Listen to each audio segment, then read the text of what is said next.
everybody, and welcome to episode 48 of Oh No Anime, the podcast. It is 6:27 p.m. on Wednesday, November 15th, 2017. My name, of course, is Mark. And I'm Patrick. Thank you so much for joining us again today. We are back from a bit of an extended break, playing a lot of video games. What is anime? Getting behind on anime, and then watching some anime to catch up. But we're back, and we're ready to talk about anime. Back in a big way. We're ready to talk about a lot of anime, because there is a lot of anime happening, Patrick. Yeah. So this is episode 48, and if you guys have watched any of the recent episodes, you'll know that we're doing a new segment, and the segment is we're calling it My Oh No Anime List. And it's a segment where we very selectively, because a lot of the times this little game that we like to play gives us some pretty terrible results. This would have been a good idea 48 episodes ago. Yeah, exactly.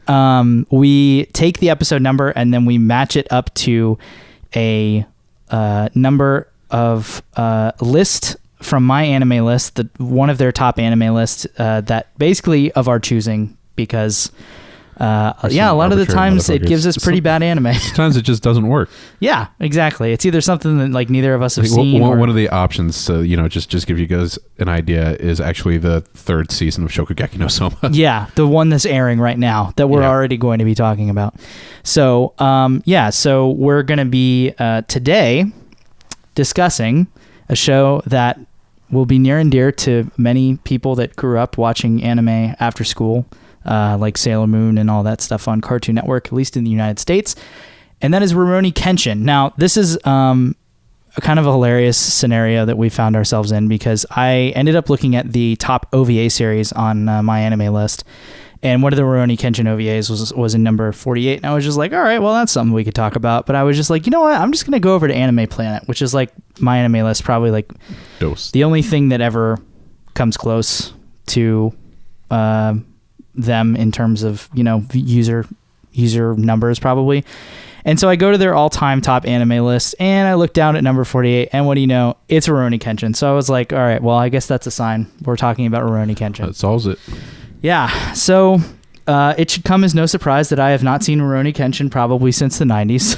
I started a rewatch when they threw it on, I want to say Hulu, like a number of years ago, and I got a good bit in, like 20 episodes, but the show is like 80 episodes? It's yeah. I mean, and there's so many like weird, like there's like movies and OVAs and all that stuff. So, I watched it when I was a kid, when it was originally airing either in the late 90s or early 2000s.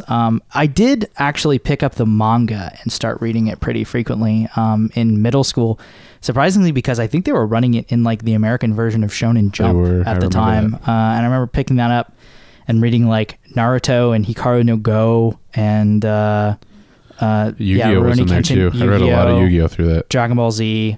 Like all the staple original like big three and their competitors in Shonen Jump were all part of that. But yeah, Rurouni Kenshin was in there, and I did promise I would tell you a story. Yeah, what is this story?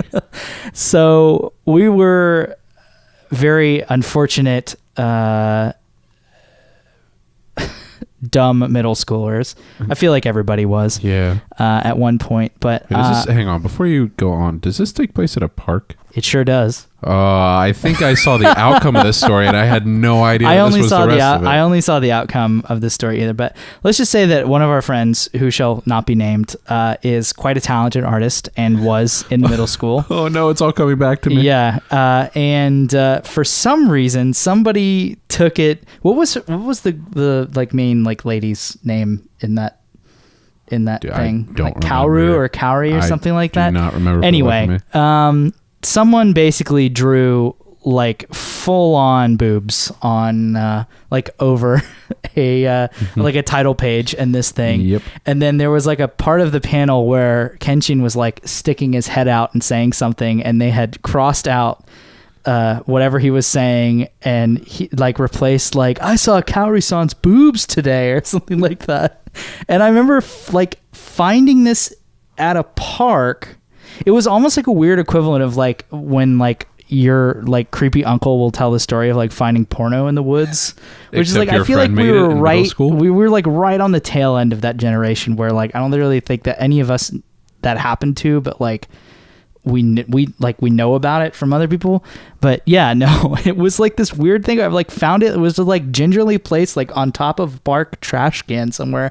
And I was like, who the fuck is reading Rurouni Kenshin in this park? And then I open it up and realize that it's my friends. And I was just like, wait a second. And I like flipped through it and I'm like, what the fuck is this?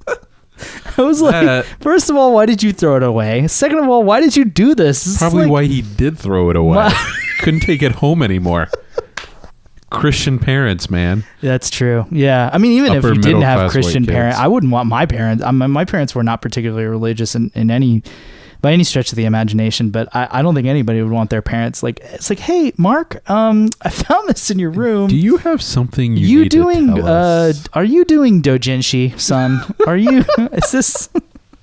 making dojins? I want to see a whitest kids you know, like, skip with this now. This is a bad idea. This is going to turn out like the Gilgamesh video. Gilgamesh. Can't even say. Hey, we're like probably going to that. I realized that's Sakura-con in Seattle. Yeah, dude, that's I never. I mean, I always knew about the video, but I never knew that. Yeah. Like, I never made the connection that is so like we're Yeah, well, they would like to unmake that connection. So. Oh, I'm sure it's infamous. It's the best commercial ever. But yeah, I mean, Rurouni Kenshin is definitely one of the first anime I ever watched, I feel like. Heart of Swords still makes me go crazy. Heart of Swords is so fucking good. Like I still have like a MIDI version of it on my computer. It's kind of crazy to think that TM Revolution has been around that long and like used to make music that sounded like that.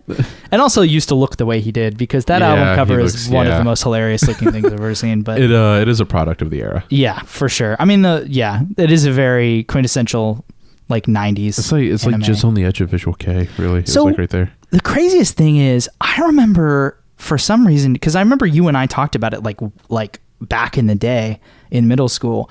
Microsoft was involved in Rurouni Kenshin in some way. We did.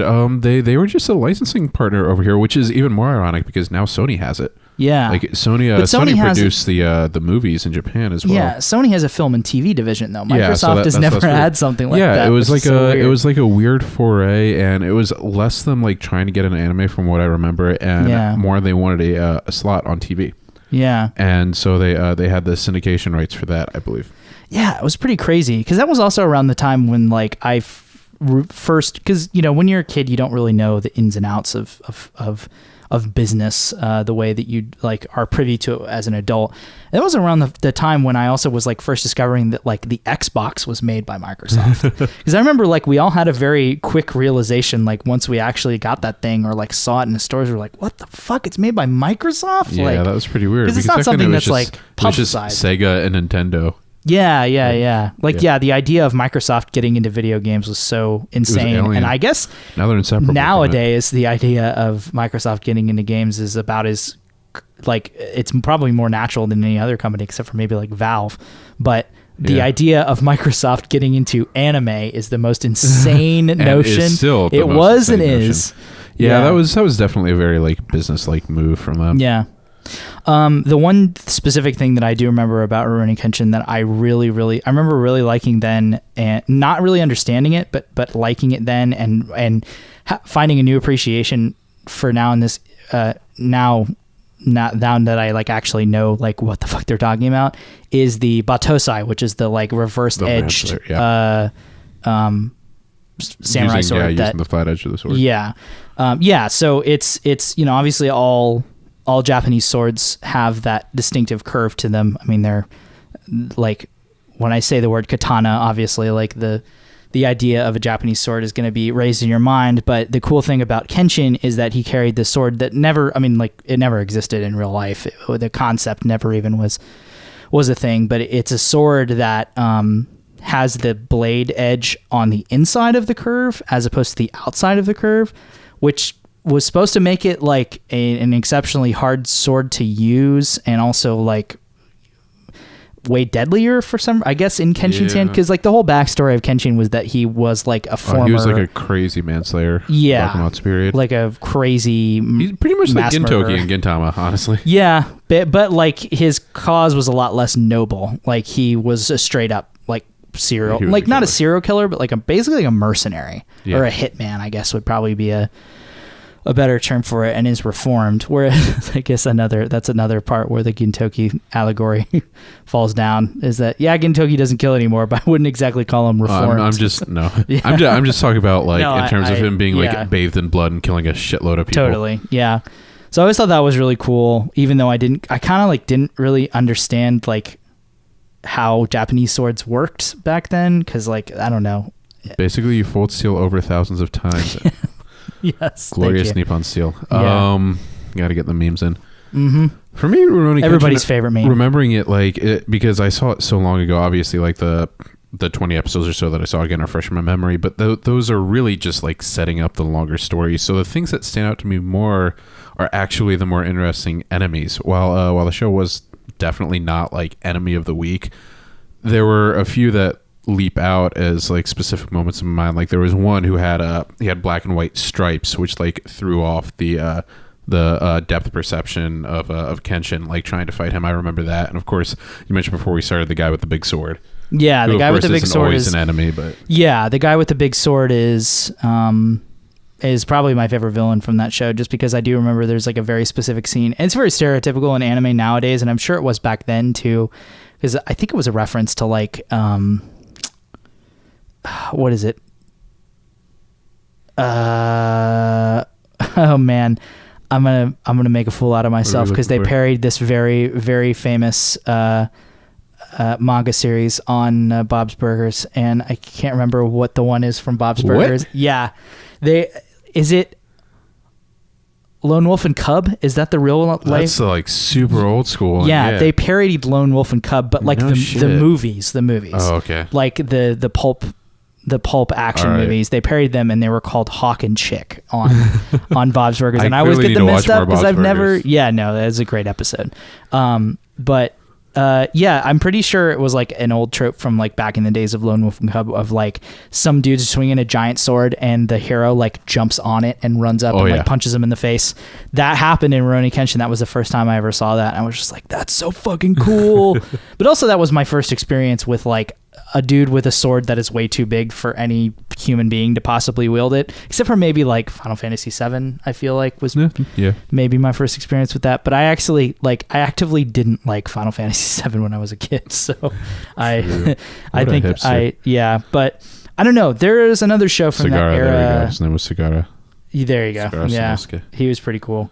There's another show from that era that was like happening about the same time as Rurouni Kenshin was, that I feel like did a really similar thing, and that's Trigun, which I'm sure we'll get to at some point if it hasn't already been covered on any of these lists. But you have like a sort of nice, whimsical, reformed character who at one point killed a lot of people, who no longer kills, fights not like a monster of the week setup, but like a villain of the week setup, and then that's like kind of the whole conceit of the show. I tend to like Trigun a little bit more than Rurouni Kenshin, just because, like, I don't know. It's weird because I usually more than swords back then. Yeah, I think so. Yeah, I think it's a lot more. It was all setting. It was a lot more nostalgia. And also, like, Trigun's setting is super, super unique, even for anime, and like even its like design aesthetic is kind of all over the place. So I think I don't know. Usually, I'd be the one to be like the complete historical weeaboo and pick the samurai series over anything else, especially since there is an entire lack of samurai stuff happening in modern Japanese anime and manga nowadays. But so that's Rurouni Kenshin. That's our number 48. Yeah, I think that's a good choice. That's a good one. So that being said, why don't we move into talking about what's airing right now? Before we talk about what's airing, I wanted to point out real quick that recently, within the last like 2 weeks, 2 very good anime films from the last year have come out. Those, of course, is Your Name hit Blu-ray, and it was actually like going between number 1 and 2 on Amazon Blu-ray, which is pretty fucking awesome. Pretty good. Yeah. And on top of that, In This Corner of the World also came out on disc. One obviously is a lot less popular, and I know I've touched on it on the show before, and if you've seen us at any conventions where we did our movie panel, I talk about it there as well. But that's a fantastic World War II film that was kind of made almost by like an indie house that Excuse me, got something in my eye. But it was actually crowdfunded and wound up like hitting a whole bunch of theaters in Japan, and is really just a success story. And I believe isn't nominated, but is in like the pre-nominations for Oscars right now for animated film. Yeah, it's there's a shocking amount of anime films. I think. Yeah, it was like a good year for anime. 26 in total animated films have made it through to this next round, and like a significant portion of them are anime, including Your Name, In This Corner of the World, Silent Voice. Mm-hmm. Yeah, I'd say probably out of the three of those, probably In This Corner of the World and Silent Voice probably have a better chance. But who knows? Your Name could get in there. If you guys have a spare extra dollars, it's like $16. I'm planning on buying it on Amazon. It's I have it. I've already watched it again. It's every bit as good as it was in the theater. Give it a shot. I'm excited to have my annual have some tissues. Christmas home video binge where I buy a bunch of stuff on Blu-ray to watch. So there's definitely going to be a lot by the end of this year to buy. One. Check that out. And I want to talk about the movie on the podcast eventually too, once you've seen it. Yeah, we'll definitely. I mean, we could honestly, we might even be able to just do a movies of 2017 episode at some point. Idea. There's just been so many. You need to wait for Lou Over the Wall to come out, I think. Yeah, there's been a lot of good movies this year. Is Rurouni Kenshin out in the States? Yes, Rurouni Kenshin is actually in the running for the Oscars as well. Oh, now that no I think shit! About it. All yeah, right. Yeah. Production IG pushed that one pretty hard in the States. I bought the Japanese Blu-ray and haven't seen it in English yet, but it was really good too. Yeah. It was a really good year for movies. It was probably the biggest year for movies. Yeah. In a long time. Yeah. Which is promising for the film field. But yeah, we'll probably do that. I think that would be a good idea. Especially since I'll be probably watching a lot of those at the end of the year when I either buy them or figure out some way to watch them either way. Because I definitely will be watching and have watched Silent Voice many more times since I saw it. And I have opinions on that thing. Yeah. I have a lot of opinions. Anyway, so yeah, let's get into our regularly airing programs that we're watching. So we like to do this, I think, midway through a season like we are now, especially since we haven't spoken in about a month about this season. Let's talk about what we dropped, if anything. Oh man, let me bring a list. Because I have dropped. This has been some stuff. A weird season for me. Y'all know me. I normally watch damn near everything. Due to time constraints, I've been very busy between work, and I've been being more social and stuff. Yeah, and gross. On top of that, who the fuck wants to do that? So many good video games. I have wound up dropping a lot of things that I would normally keep watching. Like there are a lot of things where I'm surprised I dropped them, to be honest. Yeah. Well, I have a pretty short drop list, but I think it's somewhat significant. I definitely dropped Black Clover. Yeah, nope, same. I cannot deal with Asta's voice. I fully intend to go and read the manga because I like the story well enough, but the anime fuck the anime. I'm not willing. I've heard that it is getting better, but it's one of those shows that the premise is nowhere near interesting enough for me to be interested in sitting through the type of shit that episode 1 gave me. It was like that for what was it, Twin Star Exorcist, I think, late last year and early this year, where it's just like, I'm sure it's going to get good. It's a long running manga, it's got over 50 episodes slated. The main character is just such an awful shonen trope in every possible way that it's just impossible to get past.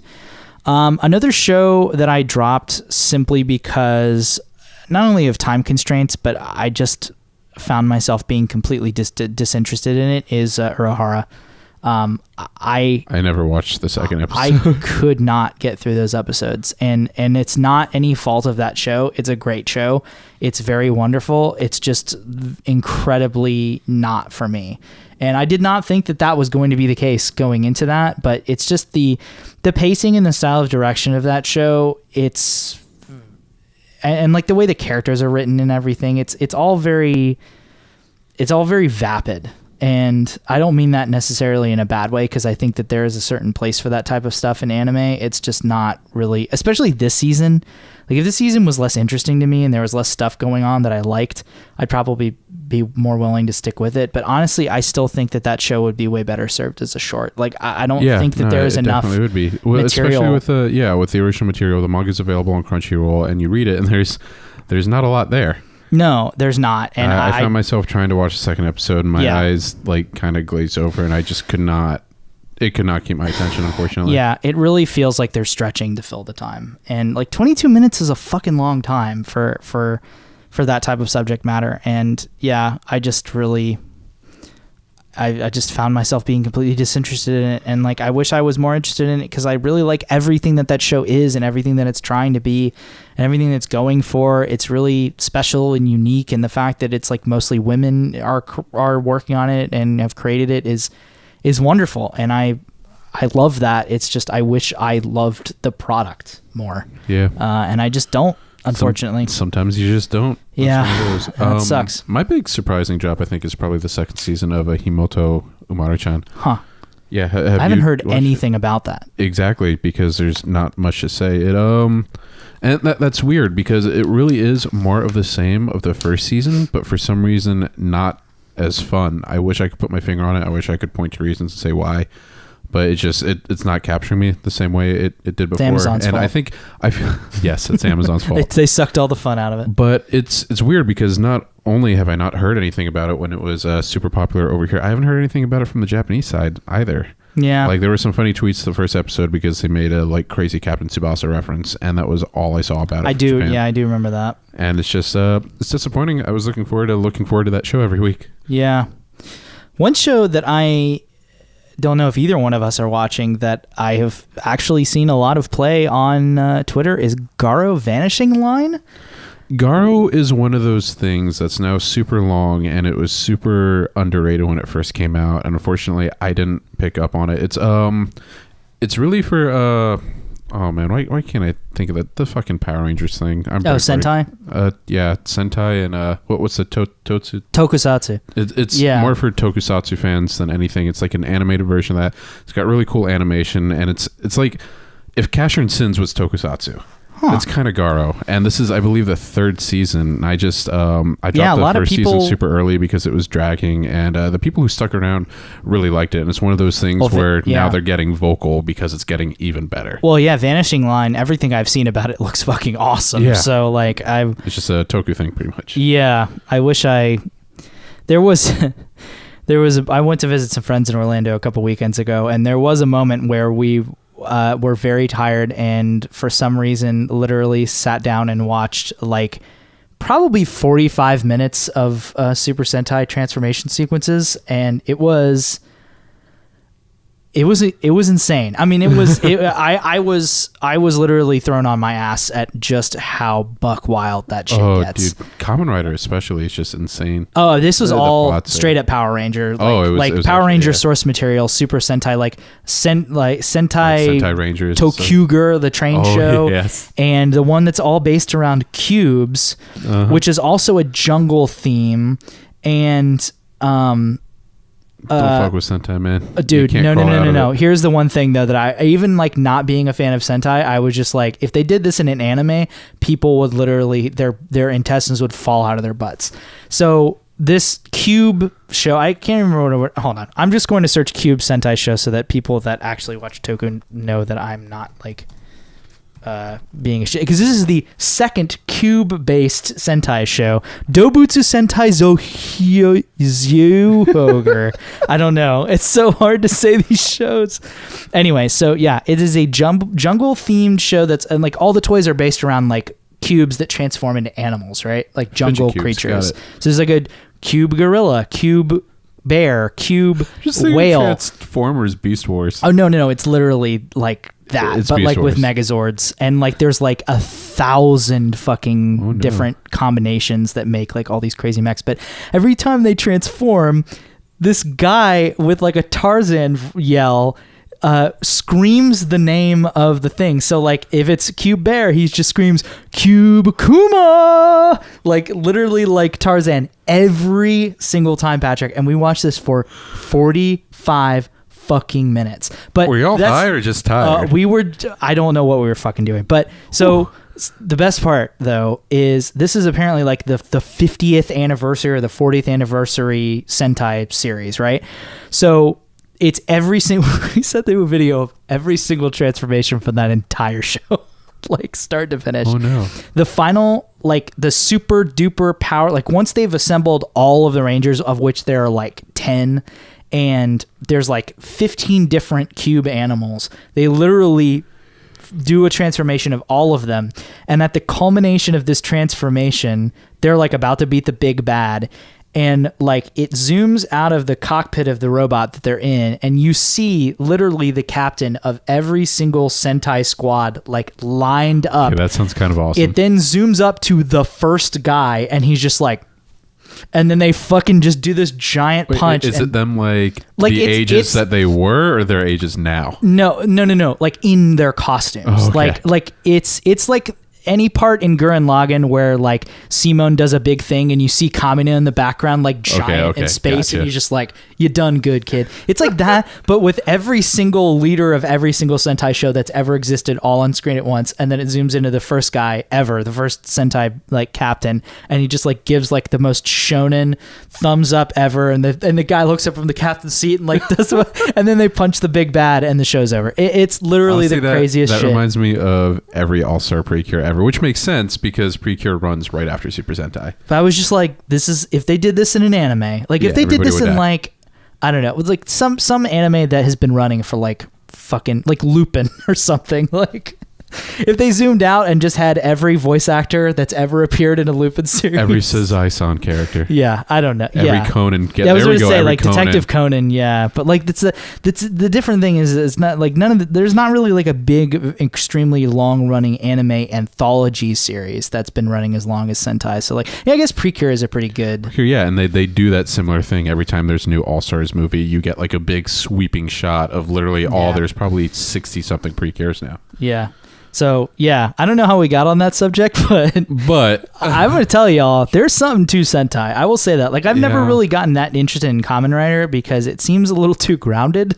But you have not been watching the right Kamen Rider. Well, here's the thing, Patrick. Does Kamen Rider have cubes that turn into animals and then a guy Tarzan screams over every single one? It wouldn't surprise me, but I don't think they do. Yeah, I mean, I know, like, everybody loves the Henshin or whatever, but, like, what do you know about Cube? What do you know about Cube Kuma? The Henshin pose is the original dab. What do you know about Cube Kuma? That's all I gotta say. I don't. I need to learn about Cube Kuma. Cube Kuma. What are we talking about? I don't know. That went into that. We're talking about Garo. Oh, okay, yeah. Anyway, that was my fault. So Garo seems cool. Anyway, let's talk about like anime. No, what else have I dropped? The other like only surprising drop for me at least is I haven't decided if I've wholeheartedly dropped this yet, but I haven't watched Blend S since episode 3, and that's a Manga Time Kirara that's for the me, one and that that's slipped through my fingers like the sands of time. Did you not even start it? Or? Nope, never started. It's a Manga Time Kirara show, so like Gochi Usa and like New Game, and I just like, but I'd pretty much forgotten about it until that fucking meme. Yep, the meme. I love the meme. The meme is so good. It's a really good meme. It started with the Snoop Dogg one for me, and I have spent way too long. My favorite one though, now that we're getting close to Christmas, is there's a snow halation one where it goes through and then it just does snow halation. I'm like, God. There it is. There it. Well, anyway. Blend S, everybody. Blend S. Anime Do it of for the the year. memes. All right, so I'm just going to go down my list here because I feel like at least everything I have on here, you're definitely also watching, except for Two-Car, which we'll get to. I actually forgot to start Inuyashiki as well. You forgot to start? Well, I don't know. You've read the manga, right? Up to like chapter 60, like 4 years ago. But yes. I don't know if they're before or past that. I've only read the first volume, which they covered in the first episode. So. All right. Well, let's start with Zodiac War, Juni Taisen, which is a weird, interesting thing that I don't know whether or not I like fully yet. Yeah, like I'm definitely invested in it, and I have no intent to drop it. But there was a really interesting dialogue on it started by Bobda on Twitter the other day, who brought up the fact that a lot of people watching get upset when the name of each episode, spoilers by the way, when the name of each episode tells you who's going to die. And he said, if you are watching this for the intrigue of who is going to die each episode, you're in it for the wrong reasons. And he wasn't saying that like trying to tell you, oh, you're watching this wrong. Just like you have to understand from the viewer's perspective, it's more about how you're going to get there, and it's the intrigue of the characters and how they interact. Like here, we have the final puzzle piece. So what do we need to put together to get there? Yeah, that's the same way American comic books work. They always announce that something is going to happen, not how. and that's the interest of it, is how something happens. Which I can see that, but at the same time, it's frustrating in that they keep killing the characters that make it interesting off. Yeah. The only one I care about anymore is Tiger. Yeah. And that's just because she's a funny drunk. Yep. It's... So this show is written by Nisi Oisin. I love, by the way, you all know that I'm a huge Monogatari fan. Yes, and I feel the exact opposite. Yeah.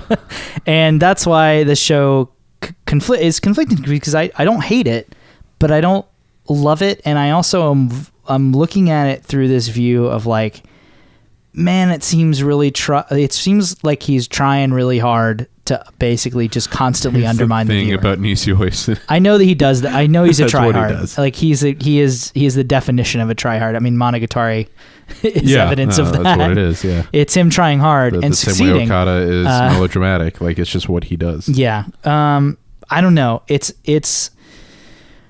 anyway, barring the story aspects of the show, which are fine, I don't have too many complaints about them, because honestly, I can't say that I cared too much about any of these characters to begin with, other than Monkey, who is now dead, and that's upsetting. I was rooting for her. I'm very quickly checking out of the show. Not the least of which reason is because the episode from today was shockingly not put together.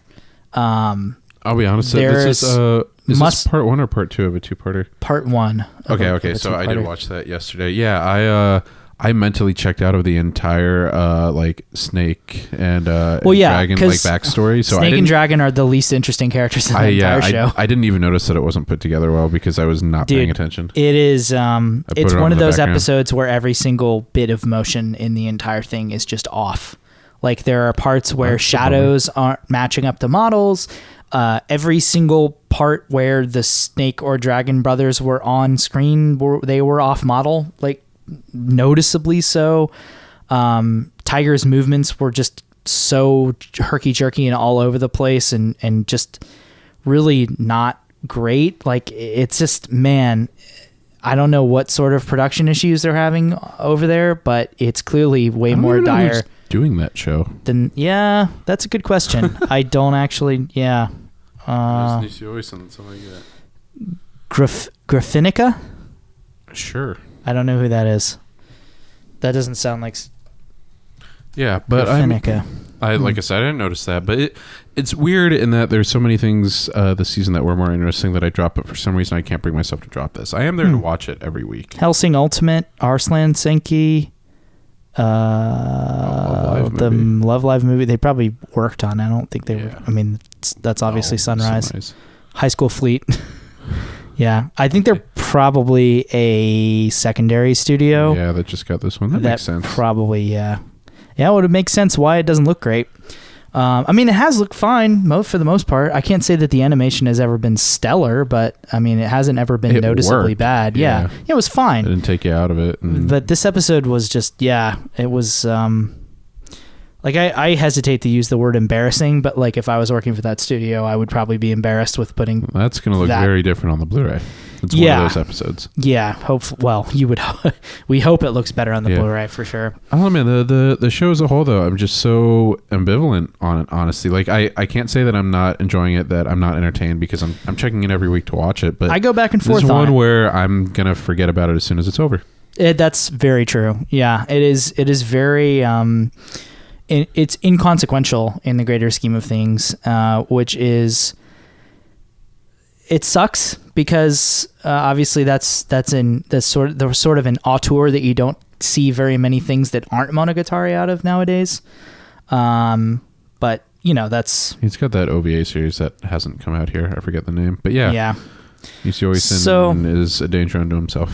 That is true, and also I'm very interested to see how they handle the rest of the show, given that they have basically killed off most of the characters in the show. We have Dragon. I mean, we knew that. It's sort of like you watch Fate and everybody's going to die, like chasing the Holy Grail War. Yeah. But there's always some bullshit that keeps it interesting. And this one is just straight up, nope, they're dying one by one. Well, that's the thing about sometimes Fate. They're reanimated. Is that like I'm sure a lot of people in this argument would tell me like, oh, well, why why do you think this show is inconsequential when something like Fate also exists? And like that would be a fair argument if it wasn't for the fact that I am a huge history nerd, and the thing that very frequently draws me into Fate is history and the way that they use it to create cool characters. They kind of have characters that you already have some sort of link to begin with, whereas these there's a they give each character literally one episode at a time before they kill them off. Yeah.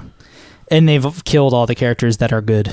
Yeah. So. I'm curious to see if they do anything with Rat. I did kind of like his characterization where he's just like, fuck the world, why should I save these people? I know they suck anyway. That's kind of an interesting way to play when it looks like he might be the ultimate winner.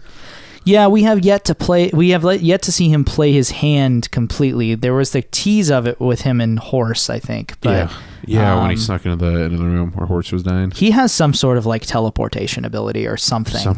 He blends into shadows or some shit. Yeah, because we literally see him like fade out of existence into and out of a room with no exits or entry. So he's interesting, but not as interesting as like Monkey was. I'm just upset Monkey's gone. Yeah, Monkey was the most interesting character in She was the only one that wasn't about playing their game. Like I wanted to see how she flipped the chessboard. Yeah, all the interesting characters died early because like Brewster was also an incredibly interesting character. She was really good. Yeah. Like not just because of the fact that she had a really cool like sort of duality sort of personality, but also because like that they could have played with that a lot more, and I feel like they've really only just left the most obvious characters now. Yeah. And so, I don't know. We'll see. We'll see what happens with that show. I'm not going to stop watching giving it up. Yeah. Let's talk quickly about Food Wars, because that show has been getting pretty damn interesting, I feel like. How far along are they? I'm a few episodes behind, but I'm way ahead in the manga, so I don't feel like I'm missing much, because at least from the first few episodes, it seemed like a super direct adaptation of the manga. Yeah, it's the same. It's the same as it's always been. Are they still doing the fall like food festival, whatever? They're past that, and Erina's father has now taken over the academy. Ooh, okay. Yeah, and we're getting into probably the coolest arc so far in this show, because the episode that I watched yesterday, Erina's father had taken over the academy. Like the former chairman had basically like sat Yukihira down and was just like, you need to protect Erina. Okay. Yeah. And they stole Erina away from the mansion, and she's hiding in Polar Star. That's what I was about to ask, is Erina at Polar Star? Literally the next episode is going to be Yukihira having the Shokugeki against the like Yankee Yakuza dude on the council. So that's a really good Shokugeki. That's like one of my favorites in the manga. Erina's dad is a very, very good villain. I'm very excited to see, because they're starting to get to the point now where... Yeah, I recognize the voice, but his voice is very good for that character. Knowing nothing about that character going in, I'm sure you're going to be very happy with whoever is performing. But yeah, it's getting really interesting. They're finally doing the thing that I was always excited for them to do, which is kind of shake up the structure of the show a bit, shake up the alliances, and kind of force people into a corner where they would have to kind of get along better. And I'm starting to see that, because especially this notion of like the former queen Erina is now like she's forced into hiding. She's forced in hiding, but she's also starting to realize like, oh my God, all these people I've looked down on for so many years, it's all because of my father's like shitty abuse of me when I was a kid. Like she's starting to become like a person again. And I think that's going to be a really cool arc. And also obviously I want her and Soma to be on better terms, because their interactions are always good. Have they dropped the bomb about her history and certain adults in her history yet? I'm trying to do this without spoiling you. They've dropped some things, but I don't like. I think what we know so far is that her dad has been like her. This isn't about her dad. This is about other adults. Well, I know Soma's dad. Okay. Yeah, has like a special relationship with her. Yeah. That's what I was trying to get at without spoiling. That's kind of like her whole thing with Soma, and why she kind of tries to not like him is because she likes his dad a lot. Yeah. So yeah, no, that was actually a much earlier thing that I think that was like a last season thing. Really? Last season? Yeah. So it's a big part of the comic plot. It is. Yeah, and I'm excited to see it. So this guy literally only plays villains. Okay, cool. Yeah. No, he's very good. It's Hayami Show. That's his name. Yeah, he's very good. That character is very good. Yeah, he's fucking Aizen in Bleach. I'm incredibly excited to see, like, I mean, we're getting to a point where, like, it seems to me that they're leading into, like, the actual food war. Like Like the thing that everybody wants to see in Star Wars is a Star War. The thing that everybody wants to see in Food Wars is a Food War, and that looks wrong. Like what is actually they really do like up the stakes a lot. Whereas obviously, in the previous one, it was his expulsion was at stake. There's a lot more. Now. I mean, the thing that I kind of just want them to do is just be like, guys, I think we need to solve this outside of food, and then literally just go beat the shit out of it. I wish. That would be the greatest ending to that arc. That would be the ultimate Soma surprise, is if he showed up to the Shokugeki instead of being like, actually, when I said I was going to beat you, I meant with this, and just pull out like a piece of rebar and just beat the fuck out of somebody. Just be like, that's what happens. You were going to say he pulls out a wok and just... a fry, like a cast iron pan. Commits murder. Yep. Yeah, that's it. That's how it ends. That's the true shonen ending. Here we go. This is this guy who plays Tosaka's father. It's Tokiomi. Oh shit. Okay. Yeah. Yeah. Holy hell. That is the voice. Yep, that's the voice. All right. There it is. That's the stern dad. Stern anime dad. Yeah. He's like a character from a completely different anime. Holy shit. Here we go. Nicholas Wolfwood. Oh shit! Bringing it back. I'm not sure if I've ever seen Trigun in Japanese. I don't think I have. I have, and it was weird. It's like watching Dragon Ball in Japanese. I mean, I'm sure it's better. I know it's better, but nostalgia. You can't get over what you saw as a kid. Okay, here's another one that I'm sure we can both talk about a lot. Just Because. Yeah, that show has had an interesting loop. I did not see the last week's, or wasn't it delayed last week? I think there was a delay. Maybe there was a delay, but I think I still watched it. I think. I think there was a production delay. Oh, I don't know. It might be this coming week. Yeah, I saw that coming. I mean, there is going to be one. Just Because it's near the top of my list this season.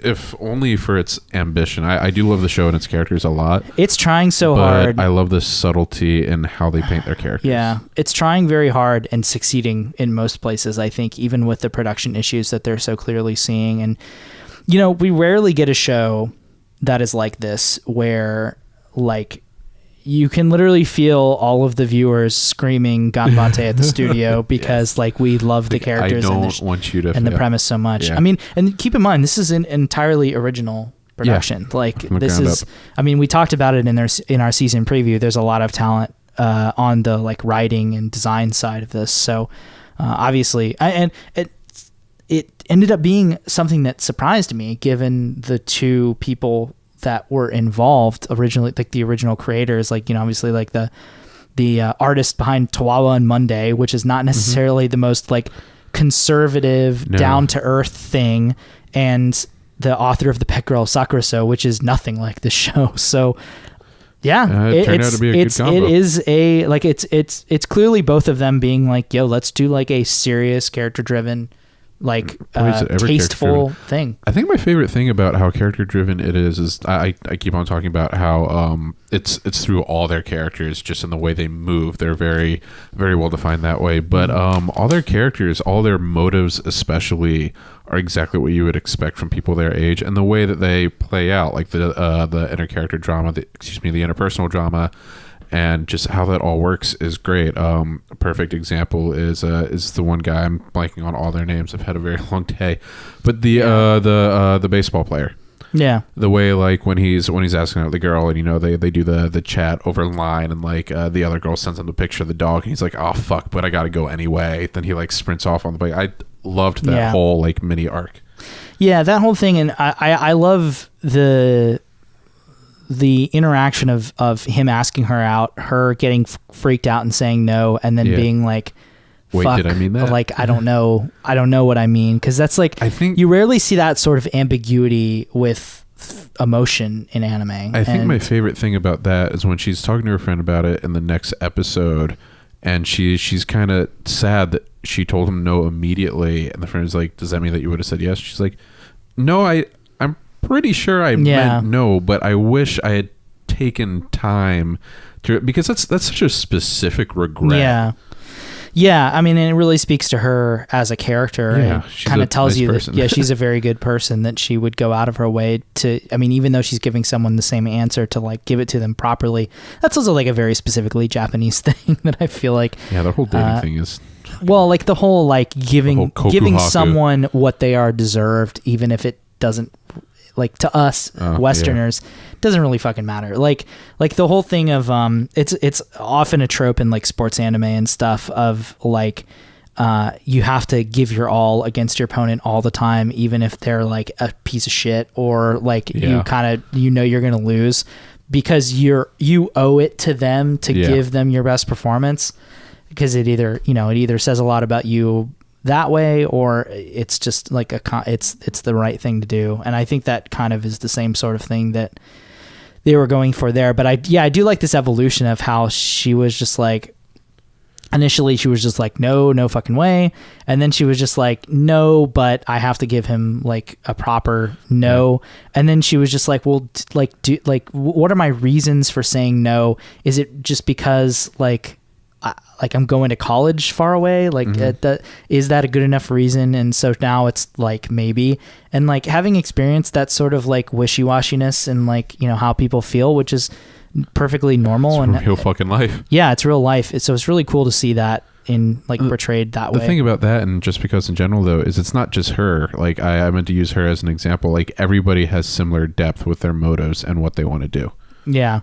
Well, and everybody also has similar conflict as to how they should act on certain feelings, and except for the photography girl, and that's why she's the best. Well, yeah, she's great, and she's a very aspirational character, because I feel like we all wish that we could be as sure in our motives, but I also feel like she probably doesn't. Oh no, she's got more coming. Yeah, she also just like, I feel like she thinks that she's acting on a certain motivation, and really she's her motives are a lot more emotional than she's letting on, which I think, because the other thing is they're setting up all of these cross hatching of feelings of, the baseball player likes the one girl, and the red-haired character that the main character likes the baseball player. But also she kind of like has some feelings for the main character, but also like the photography girl is palling around with the main character a lot, and I feel like that could happen. She's got something going there, definitely. And the girl with the red hair is just like, like she doesn't really like that. Two other guys in the photography club are screwed and just have each other. I love them. I love them so much. They're so good. They are so high school students. Like talk about like, for once, like it was anime characters talk about trying to grab a tit without it being weird. Yeah, it was just like, it was a joke, which you shouldn't do. But then the guy's like, you want me to grab yours instead? And I fucking and died. He did it. He did. So good. It's just like, oh shit. All right, there's high school. I love that they're both just like completely resigned to just being pathetic. Nah, they know they aren't in the running. I love it. Yeah, no, they're great. But yeah, no, it's a very ambitious is the right word for it. It's a very like, and it's working if they can. It totally is. The thing is, like, they have everything in place. It's doing it in time. Yeah, and you know what? I'm willing to forgive production delays from absolutely. them, because this show could be 13 episodes in 26 weeks, and I'd be like, yeah, this is fine. I would accept that. Also, we were talking about this a while ago, but I don't think it ever made it onto the podcast because we just weren't. We hadn't seen enough of it yet, but that show's setting is really unique. Yes. And not necessarily in the sense, because like it is within like the Tokyo metropolitan area. It's way out there, but it's way out. They're way out by the Makuhari Messe in Chiba City, which is a specific setting that you don't see like grounded in anime very much. But they really ground it in that entire area, because they're showing very specific shrines. A very, very common aspect of the show that is always appearing is the monorail system that they have in Chiba, which is really cool. And also not typical of Tokyo in any way. So yeah, I like, and also just like everything is it has a very particular color palette. It's like it takes place. Yeah. Well, it takes place all in one season, at least so far. It's all in I'm wondering late if the color fall palette is and going to winter. change when it goes back into spring. Yeah. That's a good question. Yeah, because it's mostly gray skies, either raining, or like the last episode there was some snow. Like it's a very particular place and time that I feel like is very evocative of the stuff that the characters are going through, because it is a very sort of, it's dank and drab. Everybody's going through the motions. They're just trying to get past the place that they're currently in, but also trying to deal with some like very big uncertainty. And I feel like the setting of the show and the like, frankly, the weather that it's constantly it's a very on purpose. Like the details that they nail on that show are incredible. It's great, yeah. And the fact that they can do that while still having these production issues is pretty damn incredible. But yeah, I wish everybody at Pine Jam the best of luck, because they are young and scrappy, and that's what I like to see in the anime industry nowadays. It's incredibly difficult to start a new studio and do 2 shows at the same time, or like back to back, because they just they did Gamers last season, and now they're doing this. That's 2 good shows. Yeah. So making it work. Yeah, good on them. I hope they have more stuff like this in their future, because I certainly will watch it, and that's a name that I'll be looking for now on. Which I would not be surprised if they went back to like second group instead of like taking care of their own things. I wouldn't be surprised if they did that for a bit, but I welcome them whenever they want to return. Yeah, they're very good, and I've liked the show a lot. So ganbatte, Pine Jam, do your best. So yeah, you have not watched Inuyashiki. No. I will just say that show, seems weird. I think anybody that did not know about the manga before would probably be tearing their fucking hair out trying to figure out what the hell they're trying to make this show. It's a pretty simple plot. It's a pretty simple plot, but like, I legitimately do not know who the show is for. Like, it is such a weird concept that is not empathetic to any person. Like, nobody is gonna be identifying with anybody in the show. Like, if there's anybody that someone will identify with, it's the kid who's the friend of the guy that kills a bunch of people. Yeah. The enemy. The other guy. That is a Iron Man. But I mean, yeah, I like it. I like how shocking it is. Frankly, like it is. The clip with the kids saying, "Oh, who's your favorite One Piece character?" Yeah, that did its rounds, and I'm just like, yeah, that's Inuyashiki. That was a pretty remarkable. And I will say that kid Seiyu, whoever he is doing a bang up job, because he's another one of these Seiyu that is delivering a very human performance, which is pretty uncommon in anime. Like, it sounds like somebody that's actually speaking, as opposed to. I honestly wouldn't be surprised. I know you're looking up right now. I wouldn't be surprised if it was a screen actor instead of like an actual Seiyu. But it's Shishigami Hiro, right? That's the kid's name. Yeah, as a screen actor. Yep. That makes sense. Look up the Inuyashiki, the main guy, because he also, I feel like, could be a screen actor, and I wouldn't be surprised. Because they both seem to be giving very drama-focused performances, and they're good. I like the voice acting in the show a lot. The daughter, however, is Sumipyon. Sorry. Yep. Here's the thing about Inuyashiki.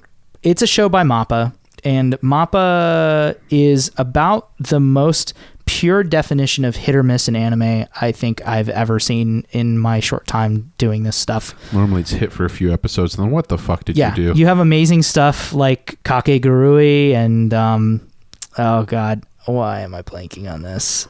Oh no. Well, you have stuff like Kakegurui, and then you also have stuff like Days, and I am afraid that this is leaning more on that side, only because they are relying very heavily on CGI in this show, to the point, and like, it's not good CGI. It is quite bad CGI. I wish it wasn't. I wish the CGI was better, especially since we have another show that is entirely CGI that we'll be talking about in a second. That is maybe one of the most beautiful things I've ever watched in my life. But yeah, I wish they didn't rely on CGI so much. Now, I understand why they're doing it, because I can't imagine that the time management and staff allocation and budget for this show is too high, because I think it's a huge risk that they're even making this show in the first place. As I stated earlier, I have no idea who the show is for. I mean, every anime has a hook with a certain audience in Japan. No clue who this is for. Now, this is a Noita Mina show, so studios do tend to put their weird shit that nobody really understands who it's supposed to be for in that block. So it is in the right place, I feel like. But again, I just don't know who the show is for, because it is very interesting and very strange, but it's almost like there's very little humanity to it, and it's also just like comically stupid sometimes. Like, it's just so dumb. But here's the thing I will say. They fucking got Kazuma Kiryu to voice a Yakuza boss in that thing, and it's so goddamn good. I love Kazuma Kiryu's Seiyu so much, and he's perfect in that show. And that made the whole show for me right there. The fact that even happened. So, because he doesn't do anime that often, at least anymore. So he's too busy voicing the guy from Fist of the North Star and Kazuma Kiryu in 8,000 different games.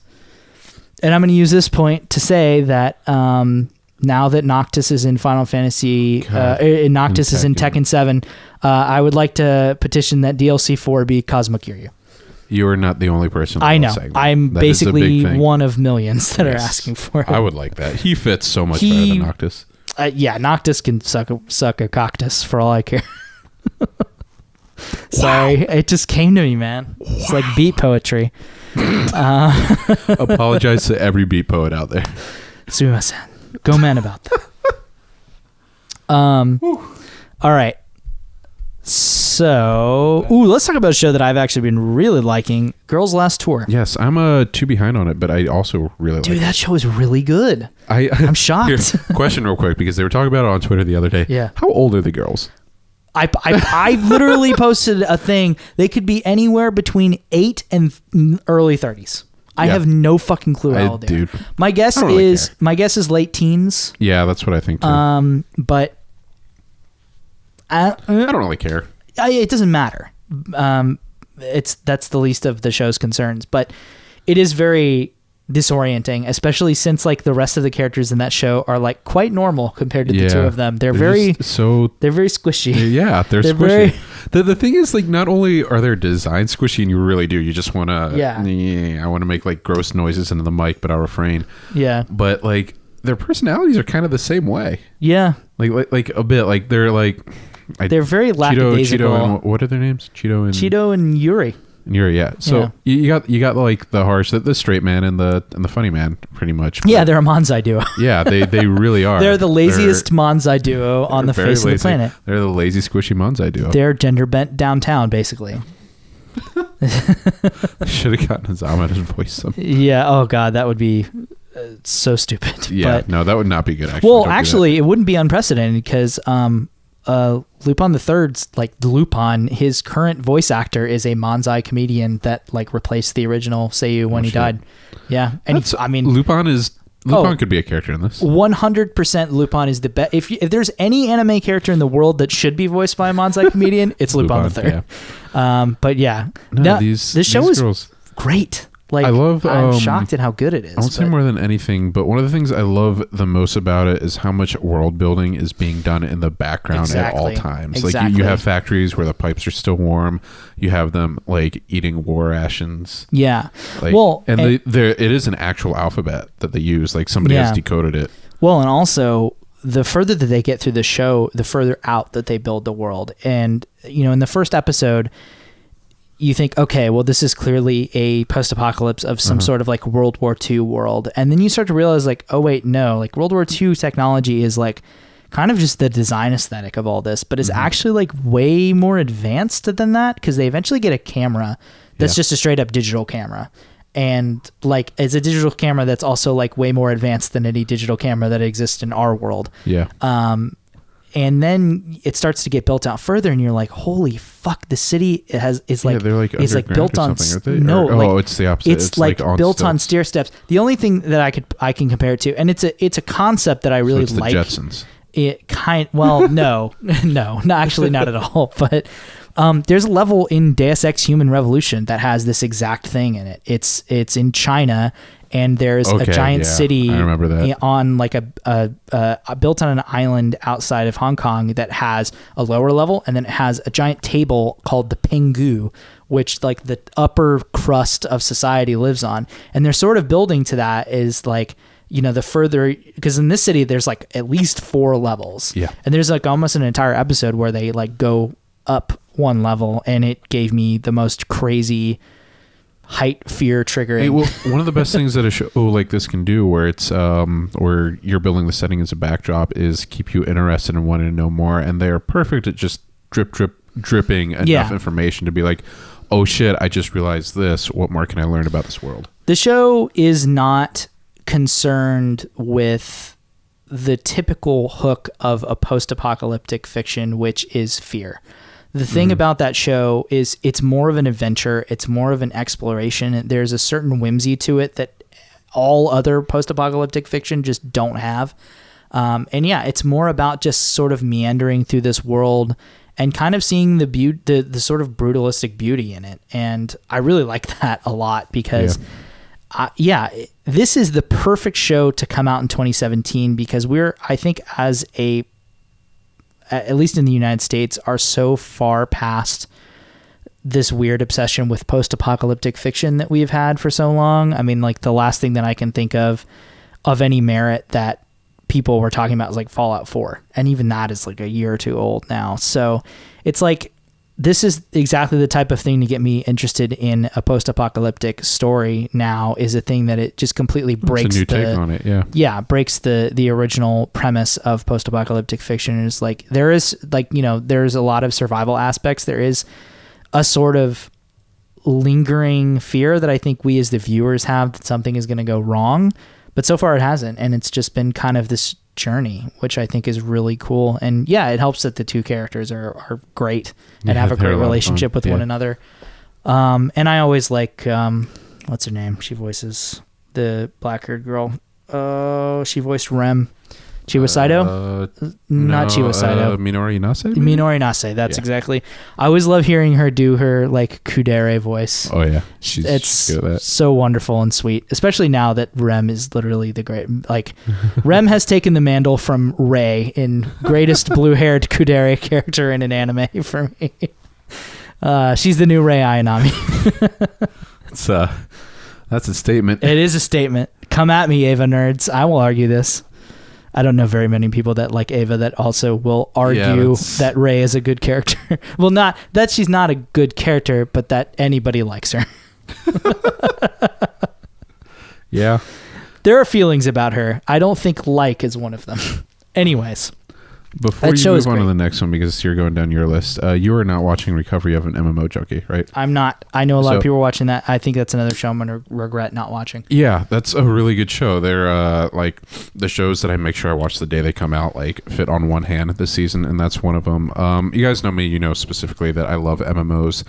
What's interesting about this one is that when you make friends online, and it's a little bit different in Japan because they try to keep real life versus online a lot more separate than we do here. But the fact of the matter is, you never know who is on the other side until they let you.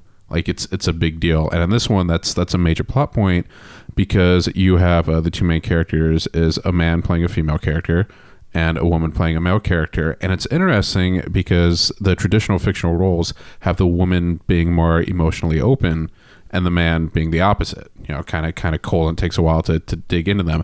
But because they're playing opposite characters, you have the opposite here. So you have the man playing the female character is emotionally open and is all about, you know, becoming better friends and, you know what they're about in the game. Whereas we have the woman playing the man trying to hide the fact that she's a woman playing the man. And she's a lot colder and like hard to get into. And just that alone for me as an MMO player is enough to like really hook me. And then you add in the awesome voice acting cast, really cute character designs, and the plot itself being really, really gripping. Cool. It's a really cool, interesting thing if you have any interest in that, or if you just want to hear Mamiko Noto play like a 30-year-old voluntary neat and I always want to hear make Mamiko cute Noto faces, do stuff. Then yeah, like I watched it for Mamiko Noto and I was just like, oh shit, this is really good. Yeah, Mamiko Noto will do that. Yeah. She's great. Everybody else on the show is amazing too. I love that she's seeing sort of a resurgence since being in JoJo. She's in a lot of. She's in fucking. She's in the Land of the Lustrous too this season. She's fucking Xenoblade too. Yeah, she's. Yeah, she's back. She's back, baby, and what a good back she is. Because I could see her becoming the third member of the Holy Trinity of Maya Sakamoto, really Miyuki Sawashiro, and Mamiko Noto, the three M's as I like to call it. M. All right, so let's move on to a show that I feel like is pretty divisive, Kino's Journey. You know, this is one that I now have to marathon because I saw the first two episodes and haven't, like, when I'm going through trying to decide, okay, do I want to catch up on this, what have I not seen? for some reason it's hard for me to like sit down and get in the mindset for Kino's journey. Not that it's bad, but you definitely need a mindset. Yeah, there is a certain tack to take when watching that show or reading the novels or whatever you like to do. Yeah, it's an interesting thing for me. I don't really, it's another thing like Junie Tyson where I don't really know how to take it. At first I thought I liked Kino, and the further I get through that show, the less and less I like her, I think. Are you saying as a person or a character? As a person. Okay. As a character, I think she's great because she's challenging the viewers in a certain way of kind of like, she is not the eyeglasses through which you actually see that world. She is definitely her own character, and very much so. She has her own sense of morality and politics that is at times highly problematic as it becomes patently obvious throughout that series. I think that is where that series shines the most, is when they're challenging the viewer through Kino. Like I said when we were talking about it in the preview, like it raises questions, very interesting societal questions. Yeah, the thing for me though is that the questions that it's raising are less about society and more about like how do you write a compelling main character of a thing. Like this is definitely a very atypical structure of an anime where the main character is very clearly not meant to be the person you put yourself in their shoes. Like I've never once put myself in Kino's shoes because she's pretty fucking cold and very. Like not sadistic is the wrong word, but like she's one notch off of sadistic sometimes. Like there's a part, I can't remember if it was in the second episode or the third episode or maybe even past that, where she's battling in like a coliseum and she basically finds out that the last opponent is like the former prince of this country who is basically trying to win to take control away from his like shitty dad who like killed his grandfather and then usurped the throne and then basically instituted this society where like everybody has to fight to the death.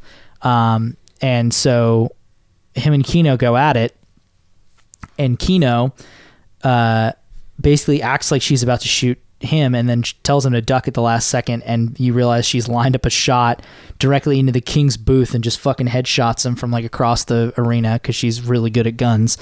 And Kino, really good at guns. Yeah, well, that's another thing I'll get into. That show really likes its guns. In a big way. But I want to go into that. Yeah, as soon as you mention it. So she shoots the king in the head and then basically says like, everybody in this entire country must fight, and the last one left alive is the king. And then the entire country completely goes to shit in front of the prince's eyes, and basically they leave. And I'm just like, that's she could have handled that better. Super fucked up. Yeah. So yeah, and there's another moment where like there's actually a really good episode where it follows the prince for the first like 3/4 of the episode, and he goes on a seafaring nation where also this show, I can't tell if it is just straight up ripping off of Mortal Engines or if Mortal Engines ripped off of it, because there's definitely stuff in that show that also appears in the Mortal Engines like young adult novel series, specifically like cities that move around and like cannibalize other cities. He goes on one of these cities that is like just a giant seafaring craft, and the people that control the city basically give him a mandate. They're like, you can either like stay in like real nice cushy area above board and you have to be like our police for a week and like put down rebellions and shit, or you can live with the peasants and do manual labor for the week. And he was just like, I'm gonna live with the peasants and do manual labor because I don't want to like do your dirty business.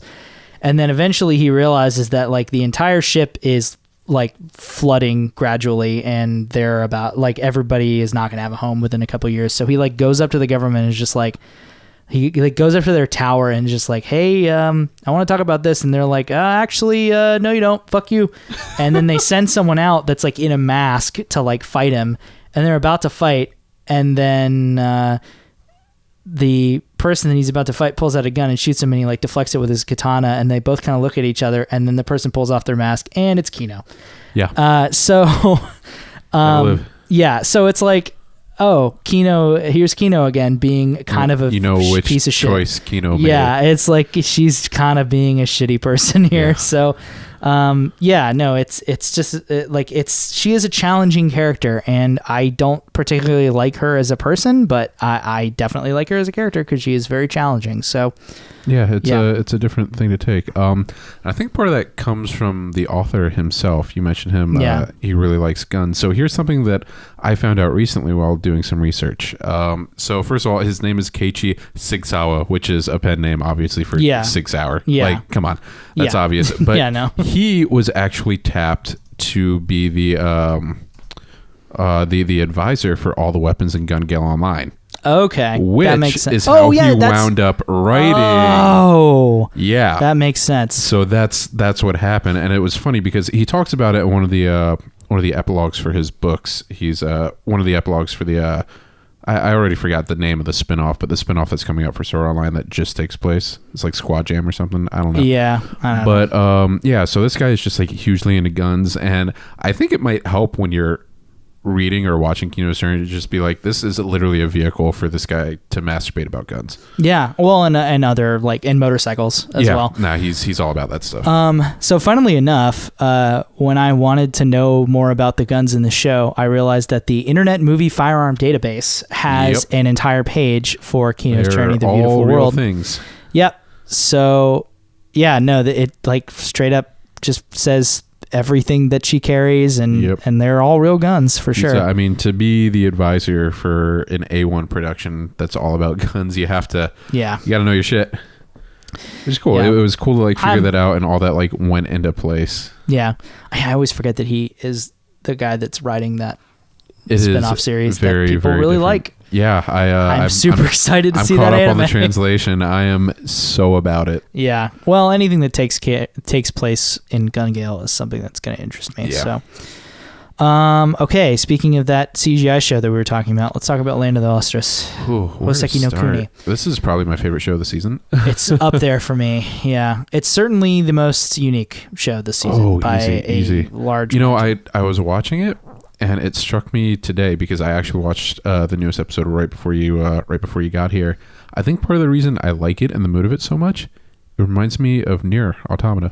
Yeah, there is some. You've got this giant looming secret about humanity, and you've got these people trying to protect themselves, and they don't really care what's going on. Yeah, and they're just like sequestered off, and it's just like, oh shit, I kind of get this. While they have science. Some people have a few questions about who they are, what they came from, and you find out a little bit. And it's that drip of world building that I love so much. One thing that I realized, actually by reading one of the episode descriptions on Amazon, and credit to Amazon for doing this, like obviously all of the characters in that show are androgynous, but they're voiced by women. I did not know that they were straight up supposed to be genderless because the pronouns that Amazon has been using to refer to them in the episode description, they use they.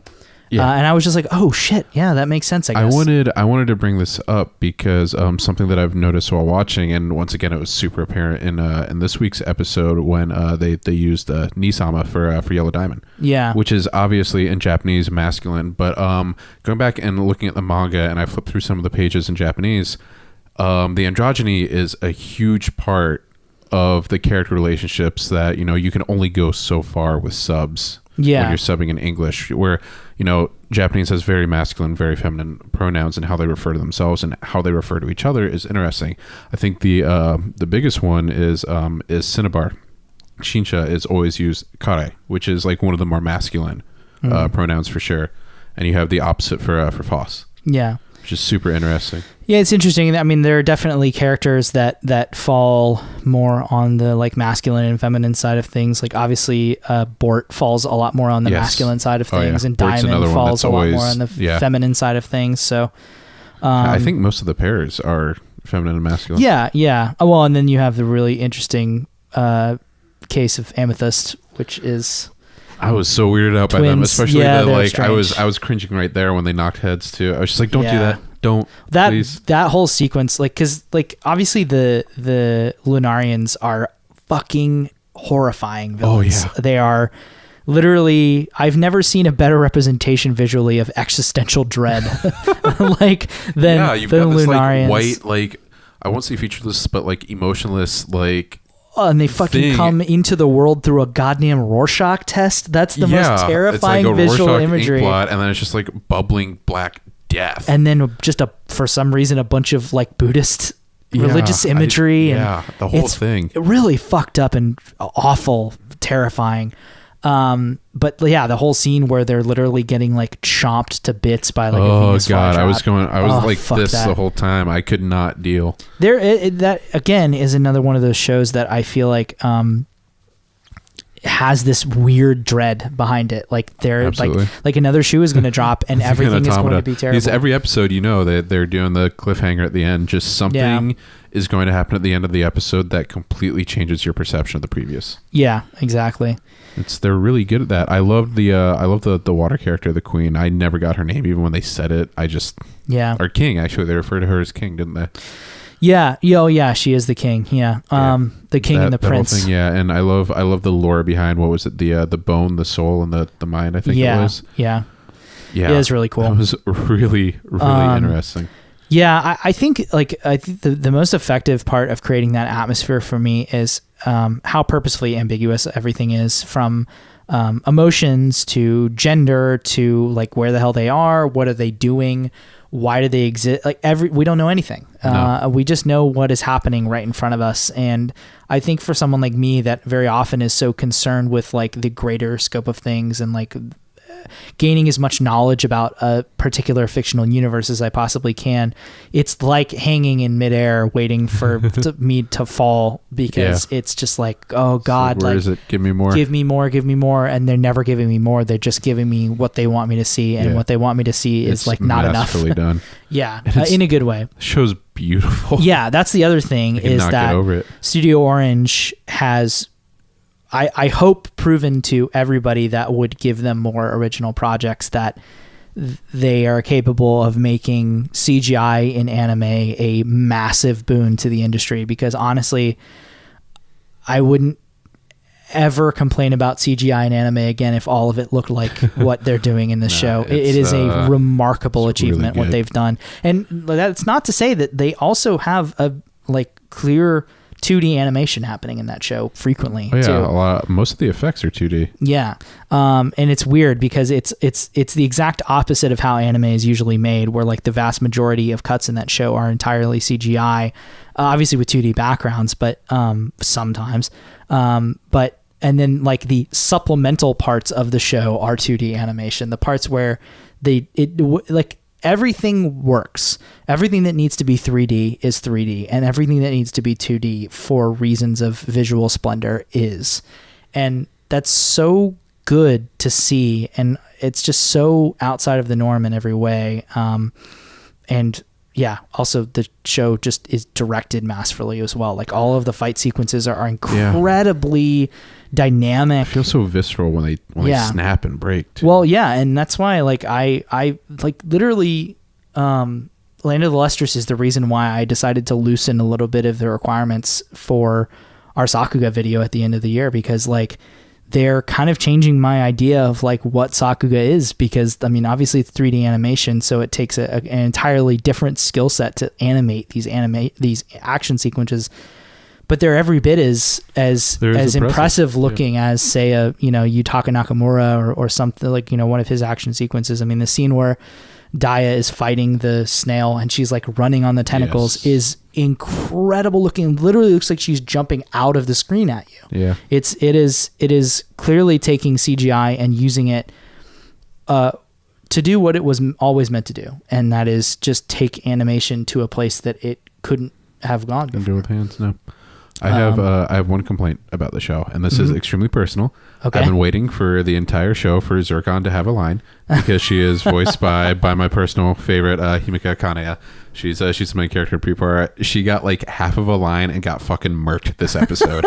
I was so upset. I've been waiting and waiting and waiting. She gets half a line. Oh, that sucks. And like, I'm sorry. Then her head gets chopped off, and I'm like, that fuck. Sucks.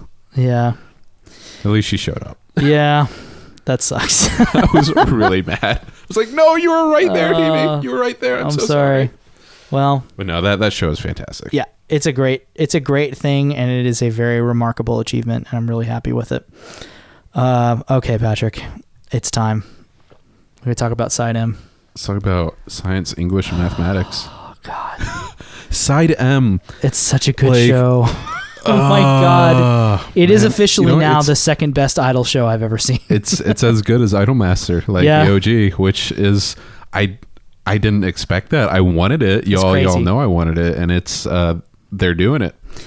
Yeah, it's crazy. They've done what I up until this point had convinced myself was the impossible, which is make a good male idol show. They've done it. They just put as much care into the characters as they would for a regular idol show. Characters are amazing. It turned out good. Every episode they have a nod to even more characters that appear in the game. God, there's so many, and they're so the soccer idols. Yes, the soccer idols. And they're going to be soccer themed. My favorite was the one with the cat like in his belt. Yes, he was the best. I love him so much. They're like Bosozoku guys. Yeah, I love them, and they're never going to appear in the show again. Nope. The only reason they appeared is to obviously give a nod to the fans of the game, but he literally only they only put him in there so that he could admire Sensei's drifting. He was just like, look at that cornering. And they're driving like a Kia Soul. I was watching with a friend. She got distracted for a second, and I had to rewind. I was like, no, you need to see what just happened. Oh, you don't so understand. Good. Yeah, every single episode. It's rare where like these big idol productions, I think, where every single episode your favorite unit changes. Yeah, it changes. No, because it was SEM forever. I'm sorry. It was Jupiter for me, and then it was Dramatic Stars, and then it was SEM, and then it was the soccer boys. I'm sorry. It's a race for number 2 for me. Yeah, no, SEM is 100% my favorites. The old one is my favorite character in the entire show. I love him so much. He's hungover half the time. Yep, he's fantastic. I love him very much. My only regret is he's not voiced by Koichi Amadera, who was born to play that role.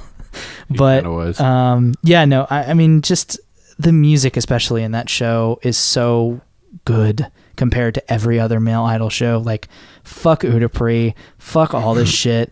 That the music in that show is real ass really idol music, and it's what male idols deserve. It's what people that like male idols deserve. Like, give these fucking girls what they want. Give all of us what they want. Like seriously, it's just... It's wonderful. It's so good. I feel so vindicated. I put all my hopes into this one, and it's a real. This is one of the ones I remember, like from the early days of Ono Anime. You constantly saying like, "Yo, if they ever make a side M anime, that's going to be the only chance for male idol anime to be good." And and that's to speak nothing of A1's continuing commitment to doing a idol show that is 100% 2D dancing and movement. And that looks fantastic. It all looks great. The dances all look so good. It all looks fantastic. The characters are all fantastic, and there's so many of them, and none of them. It doesn't feel like there's too much. It feels like the exact amount, and it's perfect. And I'm just super fucking happy that show is as good as it is, and it's great. It's like one of my favorite shows this season. It's so good. Sorry, I just brought up Sem is just the best. They're a blessing.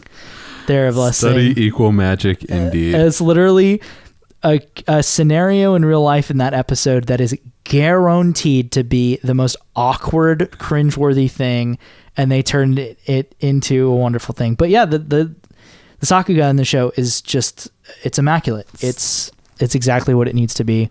And it is also heartening, very heartening, to see that A1 is giving this show exactly the same amount of love that they give the mainline Idolmaster properties. It's right up there. And I think they're smart in that they see that fuck man, this has the opportunity to be as big as actual Idolmaster, if not bigger, because the Fujoshi dollar drives it's a big dollar. There's a reason that Udapri has been number fucking 1 in Blu-ray sales for years now.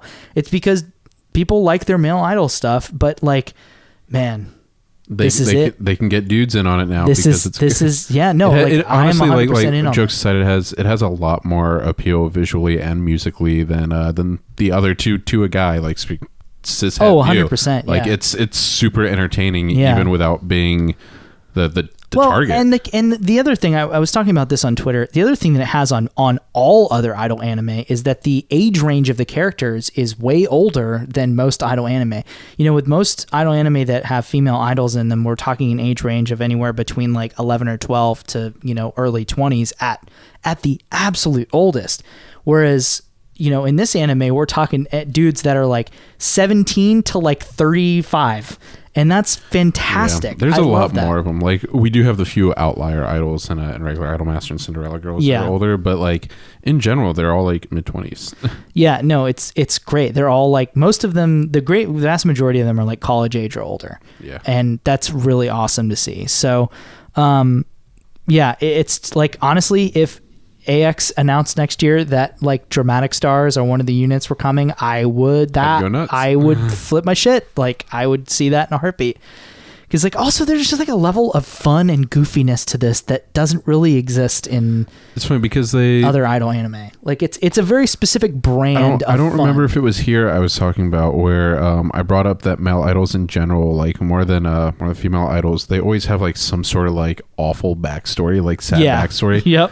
And they get into it a little bit with this, but they always keep it kind of lighthearted, almost like how a Marvel movie like inserts jokes to break up the tension.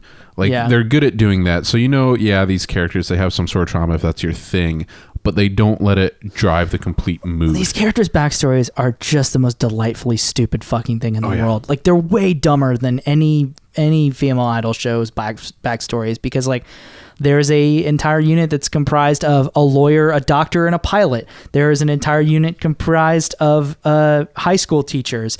There is a unit that has a foreign prince that is constantly like accompanied by Secret Service members.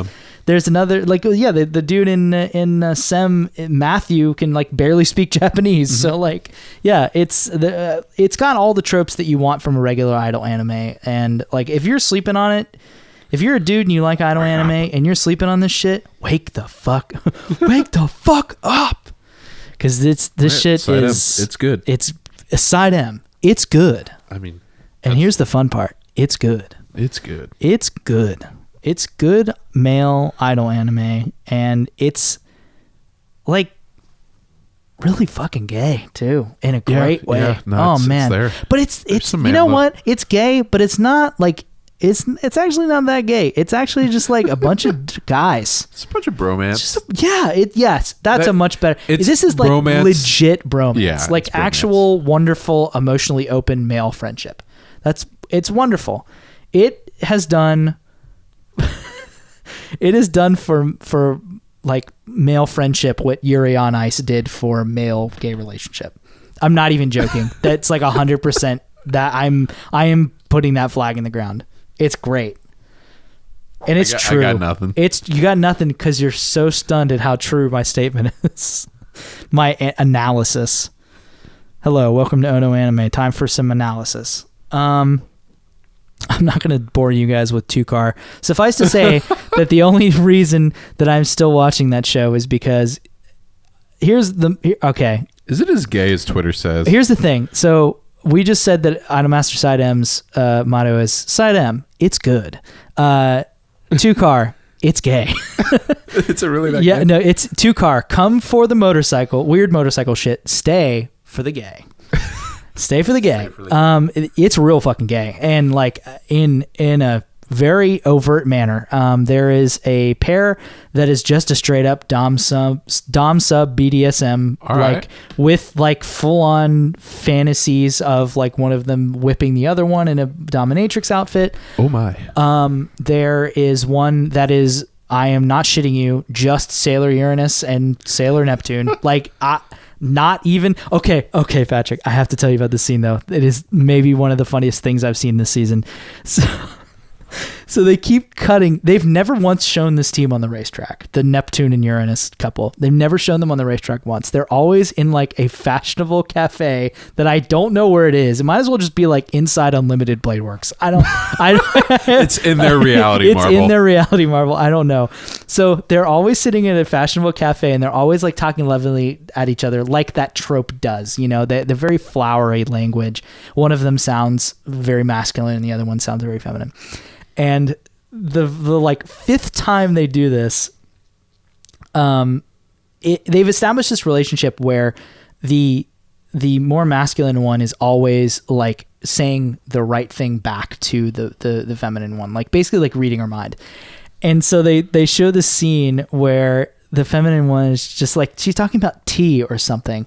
And the masculine one is just like, ah, yes, you must mean the best tea that you can have, chamomile. And then it just pans really quickly to the other girl and she's just like giving her a really dirty look. And then you just see like a sweat drop roll down and she's just like, ah, yes, you must mean the finest tea, mint tea. And then she just like gives another dirty look. And this goes like 5 times with even more hilarious reactions over and over and over again. It's just like, simply I was joking. You must mean Earl Grey. And she was just like, Tozenda. And it's just like, that is awful. It's the dumbest scene ever. There's no reason it should be in there, but I love it so much. But yeah, no, it's a real gay show, and that's kind of the only reason why I have heard on top of that there's a voice actress from Osaka that's actually playing an Osaka dialect character, and it's just like nailing it. Just like straight up Osaka. Yeah, men. I still am really bad at recognizing Osaka men, but there is a character in this show. They have 2 characters that are members of the broadcast club, which are the ones that do all the play-by-play on the races. And her character quirk is that when she's not on mic, like when the mic is not on, she's just a total sleepyhead, like constantly asleep, constantly talking that Kudere accent. And then as soon as the mic turns on, she would just like, hey, good morning, Miyakejima. She literally screams, good morning, Miyakejima. Like good morning, Vietnam. Yes. She is. You know, you're making this show sound good, not bad. It's not the worst show this season, that's for sure. It's certainly not the worst show I'm watching this season. I mean, it probably is, to be honest with you. Looking at this list, It's a pretty fucking good list. It's probably the worst show I'm watching this season. But you know what? It's fun, and I'm actually learning a lot about racing kneelers, which is what they call them, and the like actual Miyakejima TT, which happens every year. I don't need that though. Yeah, no, you don't. You trust me, you don't. If you're not interested in motorcycles, you probably don't need to watch this show. But I'm interested in weird motorsports, so it's dumb. It's a fucking dumb show, and I don't know why I'm watching it other than for like gay shit. But then again, why do we watch anything? For gay shit. All right, Patrick, let's talk about the other idol show. It's this one show. I don't know if you've heard of it. It's called Love Live Sunshine. Oh yes, Labu Labu Sunshine. Labu Labu. Yeah, Labu no. Labu. I actually have a complaint. I have a complaint. I know, Diane. I have a complaint. I think they're going a little too hard on everybody's catchphrases.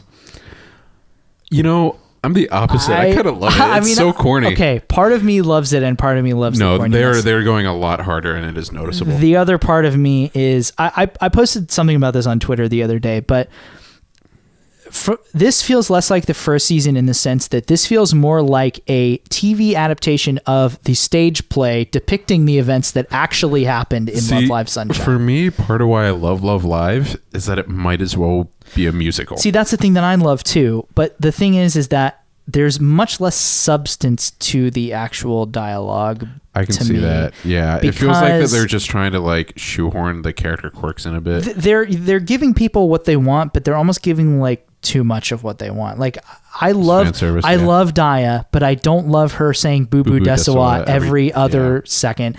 I don't like Yo saying Yosuro every other second. I don't like Yohane summoning little demons. I think that's the best part. Okay, Yohane can do whatever she wants. She's wonderful. But like everyone else, like, okay, so the one thing that I will say that I will never get tired of is Mari. The diamond mouth. Oh, yeah. The diamond mouth. Yeah, also Mari is good because they're always diversifying her English portfolio in the worst way. There have been some that have made me laugh so hard. I don't remember them off the top of my head. Because when I watch, I always watch the Japanese stream. They stream it for free on online.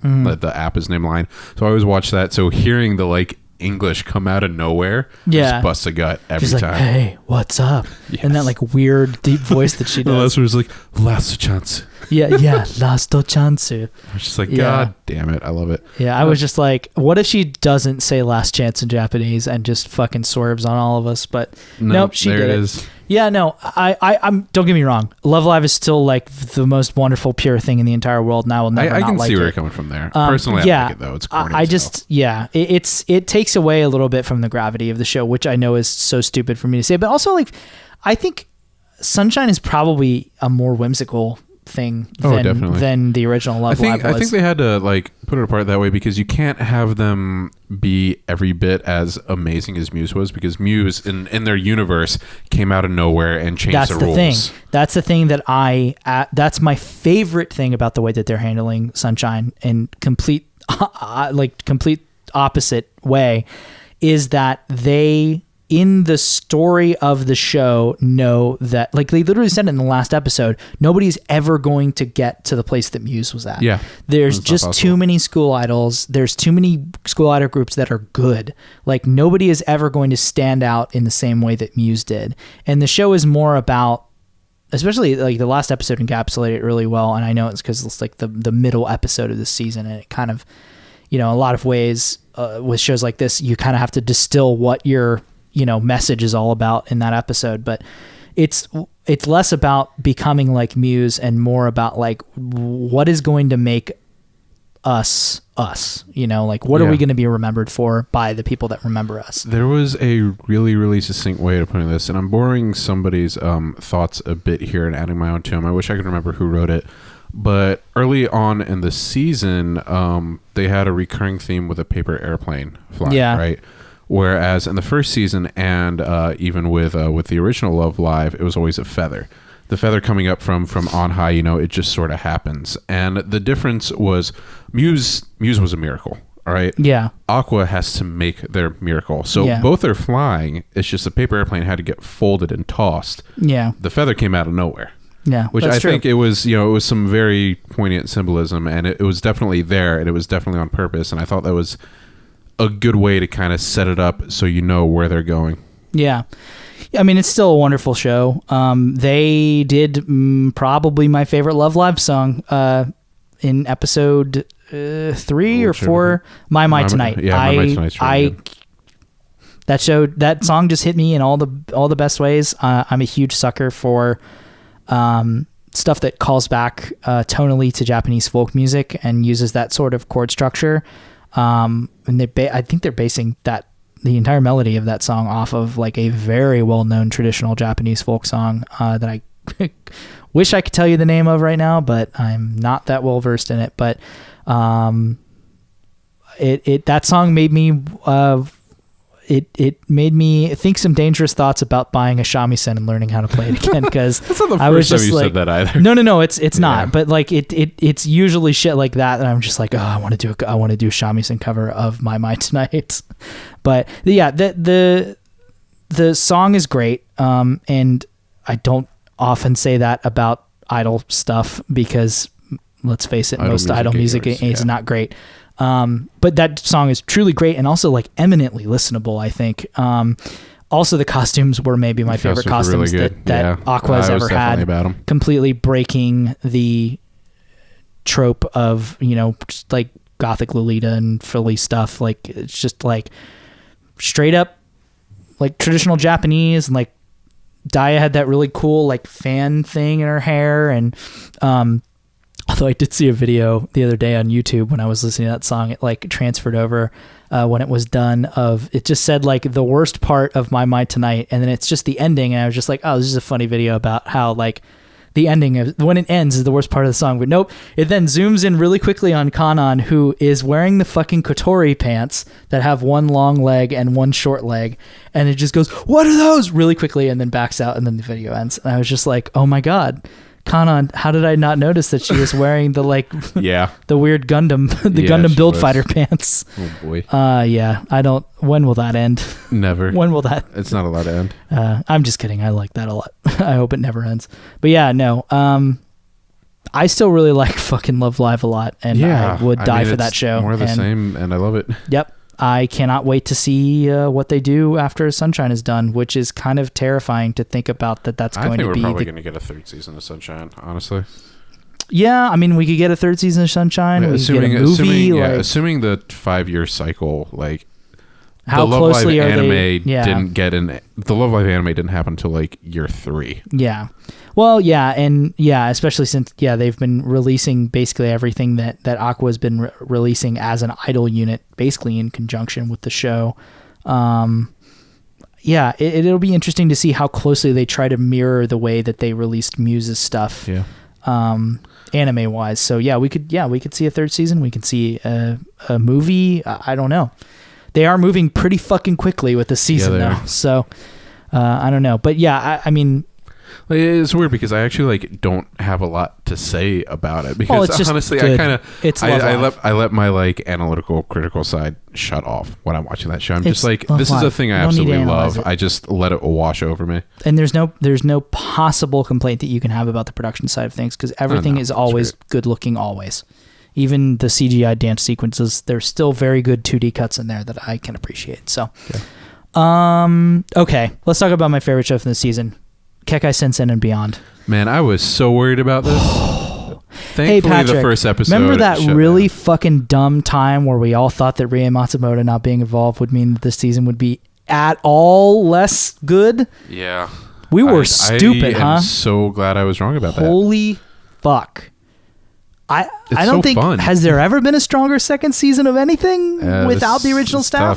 Tough. It's just, and it's so much more. It's more the good parts of the first season. It's so much more like buddy cop and whimsical and just like just 100% fun all the time. Yeah, like it's. I do really like Hellstorm Lot is such an interesting place. I think going through and doing like enemy of the week and kind of just using it as a way to make characters more deep is perfect. Well, I honestly also think that the second season is doing an even better job of anchoring that city in America because they're showing so many things that I'm just like, man. Yeah, like the first episode had the president. Yeah, well, not only that, but just like little quirks, like showing people arriving at JFK with a giant fog mushroom cloud off in the distance, and like even just like the structure of buildings and the way that like streets are arranged and like the types of cars that would be driving around if it was New York City, and like just like little things that are so they're the type of things that you wouldn't know unless you've been to New York. So clearly the staff went location scouting. They went to New York because any person working on an anime would probably take a hook in a second to go to New York and go location scouting. But yeah, they're just doing a fantastic job of giving that city weight and giving it its own personality that I think the first season had, but I think they're just like drawing in on like where it is in the greater scheme of that world. The new characters that they've introduced have all been fucking fantastic. I do kind of miss Black and White though. I miss Black and White, but I do think that they are making up for it. Like, Maya Sakamoto's character is amazing, and every time she shows up, the doctor that can amazing. Split herself into tiny, really with good. The biggest ahoge you've ever seen in your entire life. I love her very much. Daisuke Ono just showed up as a fucking combat butler, which I couldn't be happier about. Yep. It's just Ono, the combat butler, and the way that they're letting trickle in some of the side characters from the first season, like the weird mushroom-headed alien that likes burgers, and the relatable Miyuki Sawashiro's character that owns Jack Rockets, the Johnny Rockets knockoff. It's such a wonderfully batshit thing to behold every week, and that is made all the more wonderful by the fact that we have the Mob Psycho 100 Bones studio on this. You know, I'm kind of glad that we don't have like an overarching plot. Yeah, no, this episodic content is. I mean, as obviously much as I loved it, we're gonna like. We haven't even seen like shades of one yet. Yeah, I mean the only possible through line that they've had through these episodes is the thing with the hospital and the like crazy vampire that like is the destroyer of worlds. But also, more hospital, I'm happy. They've been focusing on characters that they didn't focus on. Yeah, like the Chain episode. The Chain episode was amazing. Good. They're focusing a lot more on Klaus, which he's my favorite character. Yeah, I love him. Total fucking boss. Yeah, I love him very much. Steven, all of Steven's stuff with the fucking house party that he has. That was like, and that was such a like shift in tone from the other episodes too. Yeah, and they nailed it. It was amazing. I mean, I think that was the Chain episode too, wasn't it? No. The Chain episode was all about Chain. You're thinking that because at the end they get Steven to like go to her apartment. That was her anchor. Right, yeah. But no, it was that, and I think Chain was right after, because Chain they were like foiling a terrorist plot or something in the missile facility. Yeah, that's a really good show. Yeah, it's just and I think also there's some new compositions music wise for the season. They've done a lot more jazz. The vocal track that they had in the last episode was incredible. Yeah, I kind of like Persona vibes from it. Yeah, there's a lot of the music that they're, I think, using. Again, I think they're just taking everything that the first season did and just making it better. Like, which is I'm cool with that. About the best thing that you could possibly do with that show. But they're putting a bigger emphasis on the music, which, like, obviously the music was a huge star of the first season, but I think it was I liked it more for listening to it outside the show than its use in the show. It blended perfectly. It was more of a complete package, whereas in this show I feel like the music is one of the stars, because you have so many sequences that are simply devoted to establishing Hellsom's lot, and so there's a lot more like they're using a lot more of the hip hop like jazz funk tracks to kind of establish this very funky, laid back vibe of like, okay, we're just going to go walking around this city for 5 minutes and we're just going to like see some characters and we're going to explore, and we're not necessarily going to do anything of import, but it's going to be like very establishing, very atmospheric, and very cool. And that's kind of the whole vibe of that show. It's just cool as shit. Stylish, very confident. They know exactly what they're doing. And like, I cannot express to you guys how appreciative I am that Bones exist, because they know what they're doing, and they do it so well, and they are more stylish than anybody right now. And they're the only studio that is that size that is not afraid to just go completely outside of the limits of what tradition and that's crazy for a studio that has been around as long as they have. And it's all the president. Like I can only hope that it's Masahiko Minami obviously is like, that's all him. I mean, if you ever seen him speak for more than 5 minutes, you know that he's just a fucking wild man. But and he's all about passion projects, and I feel like everything that they do is a passion project, which is really cool. Definitely. But yeah, it's like one of those things where like I really hope Trigger in 20 years looks like Bones right now, because it's just like Bones is living their best life right now as a studio. They're making their best work that they've ever made. Like it's just everything they do is good. Like everything they do I like, and it's consistently good, and I cannot fucking wait to see what that Netflix thing that they're doing is. That's gonna be crazy. It's gonna be about that insane. Again. I keep forgetting about it. Netflix is just throwing money at animation studios, and that's the one thing that I can't get mad at them for, is that as long as they're not sequestering stuff that I want to watch, and they're just going to release a thing that nobody's ever seen before in all countries. Yeah, they stick that Netflix original tag on shit that isn't original. But I want to see a original. I'll see an actual Netflix original for sure, and I'll be happy. Yeah, so I'm very excited to see that. I'm very excited to see that, whatever that production IG thing as an aside, because you mentioned Netflix, if you have any interest in Japanese drama that they have on there, watch Blazing Transfer Student. It is if you've never seen the original OVA, take Cromartie High School and make it live action. Jesus Christ, and I'm already in. Ridiculous with Norio Wakamoto. I'm already in. Fucking narrating. When I heard Wakamoto, I was just like, oh my god. God bless Norio Wakamoto. It's they use my favorite thing about that show, which I'm not going to talk about a lot, is they use manga like sound effects. Like the first episode, like a pro wrestling match happens, like every time somebody hits the mat, you see the da-da. Would you like compare it to Blue Blazes in any way? In the way that it's like trying to convey stuff? Yeah, I could see that. I wouldn't be surprised if some of the direction staff was similar to the same Probably. people. But yeah, I can see that for sure. It's shot in a similar way, but it's a lot more fast paced. I'm still pissed that Majiska Gakuen has never made it over to English Netflix because I still really want to watch that show. There's no way that's ever coming. I'm so mad. So much. Majiska Gakuen is such a fucking good name for a show. Yeah, but for I also love your on-the-fly translation of "Are you shitting me, Academy?" I mean, that's a really good translation. You shitting me, Academy is the Academy. Best fucking name for anybody a that show. doesn't know, Majiska Gakuen is like actually an old AKB48 thing that it's a TV drama that they did where it's a bunch of female delinquents in a school like battling for superiority. Always a good premise for anything. It's just female Yankee. We saw that's the only way I know about it is because we saw ads for it on the subway. I was like, Majiska Gakuen, that sounds awesome. I was like, wait a second, what does that mean? It just means you shitting me, Academy. That's my best translation work I've ever done. Right it's there. So good. Yeah, you could just pack it up. No, you're never gonna beat that. Majiska Gakuen. All right, we got 2 more shows to talk about. Ancient Magus Bride. I haven't seen the newest one. The one with the fairy queen. I'm mad. I've seen her tits. I was going to say, I posted something on Twitter that nobody liked because it was an awful thing, but I was just like, hey, Titania, more like Titania, right? Hello? Cricket. Hello? No, I just saw her on Twitter. Not your post, thankfully, but she got some anime titties. They're sagging. The 2 episodes I saw that weren't part of the original, I mean, they're more of the same. No, it was a cool plot with a crazy talking cat shit.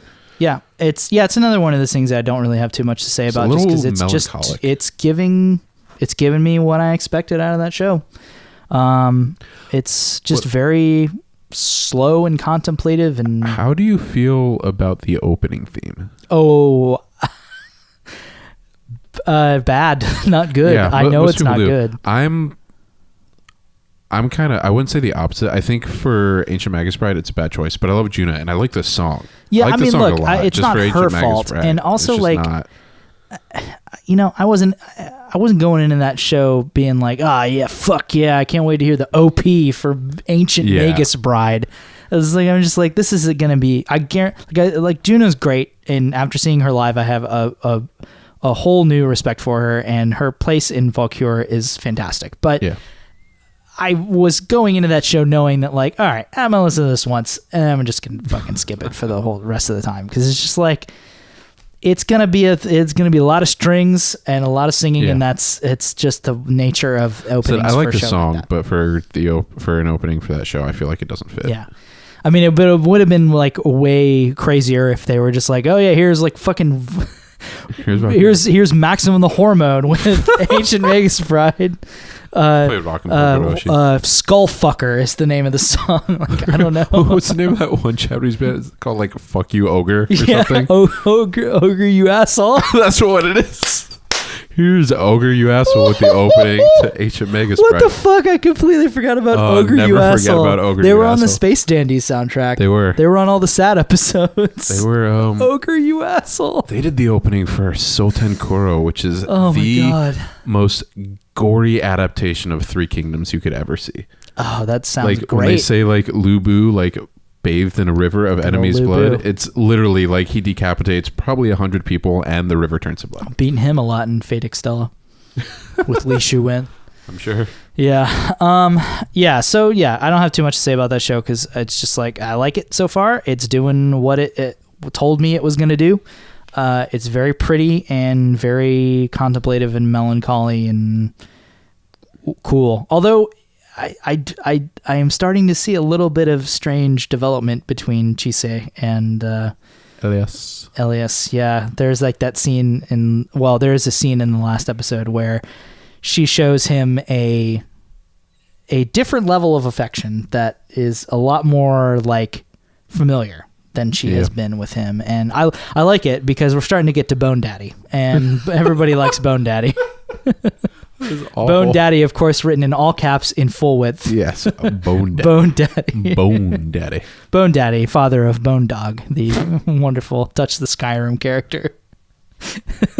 With 2 G's. Anyways, last show I want to talk about. Oh, I'm sorry. There's another show that I actually kind of have soft dropped for now, and that is Welcome to the Ballroom. I'm a few episodes behind. I stopped in the middle of a tournament, fully intending to marathon the tournament. Yeah, I'm probably going to marathon it at some point, or probably try and then probably fail, because I just lost all interest in that show, which sucks because there's that new character that I feel like I probably would really like, but I'll try it again. But anyway, show that I am 100% not dropping is March Comes In Like a Lion Season 2, which has started to do probably the best stuff that show has done to date. I don't know if you have been watching it at all. I've read the manga. Okay. So I just couldn't deal with the plottiness of the plot. Like, it was just taking forever. Yeah. There is they're getting to the point now where Hina is getting bullied. And boy, that is some powerful shit. Let me tell you. It's real heavy. That author is very good at that in all of her works. Yeah, it's pretty goddamn incredible. And the continuation of the relationship between Rei and that family, and honestly, my favorite thing that maybe has happened in this entire show is they've started to peel away the top layer of Akari a bit, who is probably my favorite character in that entire show. I really love her as a character because, like, I have a huge amount of respect for her because, you kind of know her situation. She was kind of thrust into the mom role of this family, but you don't really know too much about the particulars of it. And then in the last episode, she basically, like, her and Rei basically go shopping together and come home before everybody else has come home and are preparing dinner, and the kitchen is dark and there's sun shining into the window. Very Shaft, very good visual splendor type of stuff. And they go into the particulars of their mom's death, and Akari was 19 when it happened, and so she's basically been the mom of this family since then. And it really gives you a good idea of just how strong of a character she is, and also allows you to see some of her doubts and fears, which is not something that you have ever been privy to as a viewer up until this point in the show. And that was really cool because the fact that it was her little sister getting fucked with that finally made her open up to Rei, who was very earnestly trying to help her because obviously he had been bullied as well as a kid. Was just a really cool thing to see. And I adore every single character in that show. They're all so good and human and likable. Even the shitty ones, even Goto, who's just a massive infidelitous piece of shit. Everyone has their place. Even he has become somewhat empathetic, even though he is cheating on his sick wife with a 19-year-old girl. Mm-hmm. He's a piece of shit, but even he has managed to be empathetic. Author, Yep. Empathy everywhere. Also, the reason why I found Haikyuu so good is because they force you to empathize with even the people that you would never want to empathize with in any other sports anime. So it's doing the same sorts of thing, but also Nikaido's come into his own as an even more wonderful little pudgy, roly-poly little boy. I love him very much. He has become there's a scene in the last episode where Kiriyama's getting super fired up because he is taking Hina's situation into his own hands in the most hilariously stupid way and thinking now I have to support her. If she decides to transfer schools, it'll be all my fault. So I'll have to if she wants to get private tutors and doesn't want to go back to school, I'll have to pay for it and all this stuff. So he's doing all these calculations in his head as he walks into the shogi headquarters or whatever. And he just he's getting super fired up because he's now I gotta win all these matches. So he screams up the staircase. He's Nikaido, are you here? And Nikaido runs down the staircase. He's I'm here, best friend. What do you need? And he's just I need to practice. Are you free? And he's just yes, best friend, let's do it. And he just keeps calling him best friend over and over and over again. And he's just you could tell that he's been waiting for this moment for the longest time. It's all he wants is a glorious shonen rival, but with shogi. So yeah, it's a fantastic show, and it warms my heart every week. And it's a wonderful, nice, quiet, contemplative period that I have watching that show every week. So like I said, I had no problems with the show other than I got so anxious waiting for more of it. I was just like, fuck this, I'm reading it. Yeah, well, and also you can't get behind on it ever because it is incredibly hard to binge more than like a couple episodes at a time. Because it is very plotting, and it's the type of thing where that works super well for an episodic anime because it feels like you are... Every episode is a deep dive into something, but that's hard to do when you're watching the entire thing all at once. So, yeah. And that's... I don't want to say that being discouraging to anybody that hasn't seen it yet. Everybody should see it. It's just be ready for a fucking slog at times. So, you got anything else to talk about? No. All right. Well, I don't either. Wait a second. Yeah, I think that'll... That's going to do it here for us. One short thing, a little self-promo. The Little Witch Academia game comes out in Japan at the end of this month. Yeah. I'm fully intending on streaming that on our Twitch. Sweet. Keep an eye out. I'm pretty sure it's just twitch.com/onoanime. Yeah, we'll be posting that on, Twitter and I don't Facebook. know how much I'm going to play, but I'm going to start it. Yeah. You might want to consider doing that on YouTube, actually. You think so? Because we have like 650 subscribers on YouTube now. Yeah, that might work better. And that number keeps going up. We'll stream it somewhere. But rest assured, if you're not subscribed to us on YouTube, it will be posting it on social media and such. I might be there. Who knows? Go buy a witch hat. We have a lot of stuff that we're going to try to do before the end of the year. We're going to do more of these. We are going to be doing a Game of the Year episode. We're, I guess, now going to be at some point doing a Movies of 2017 episode, although that would probably be sometime in January, I would assume. Just waiting for, stuff to come out for us to actually be able to watch it. I guess this would be as good as time as any. Our 50th episode is coming up after the next one, which will be soon. And the fine folks, Danny and Chrissy from Anime is Lit, will be joining us for our 50th episode. It's short for literary, of course. Yes, Anime is Literary. I'm trying to remember their motto. They talk about anime like it's literature, except not boring. I think that's the actual motto that they use. That podcast is wonderful. You should go listen to it. They have some Evangelion episodes that they're doing this week, which is just so much my shit. So goddamn up my alley. So go listen to that. And be ready for that 50th episode because we are doing Anime Shark Tank, and that's all I'm going to be saying about it. It's going to be a wonderful episode. You'll probably learn a lot. So that'll be probably in a couple weeks. We also have a music podcast that we have sort of stumbled into small notoriety with already.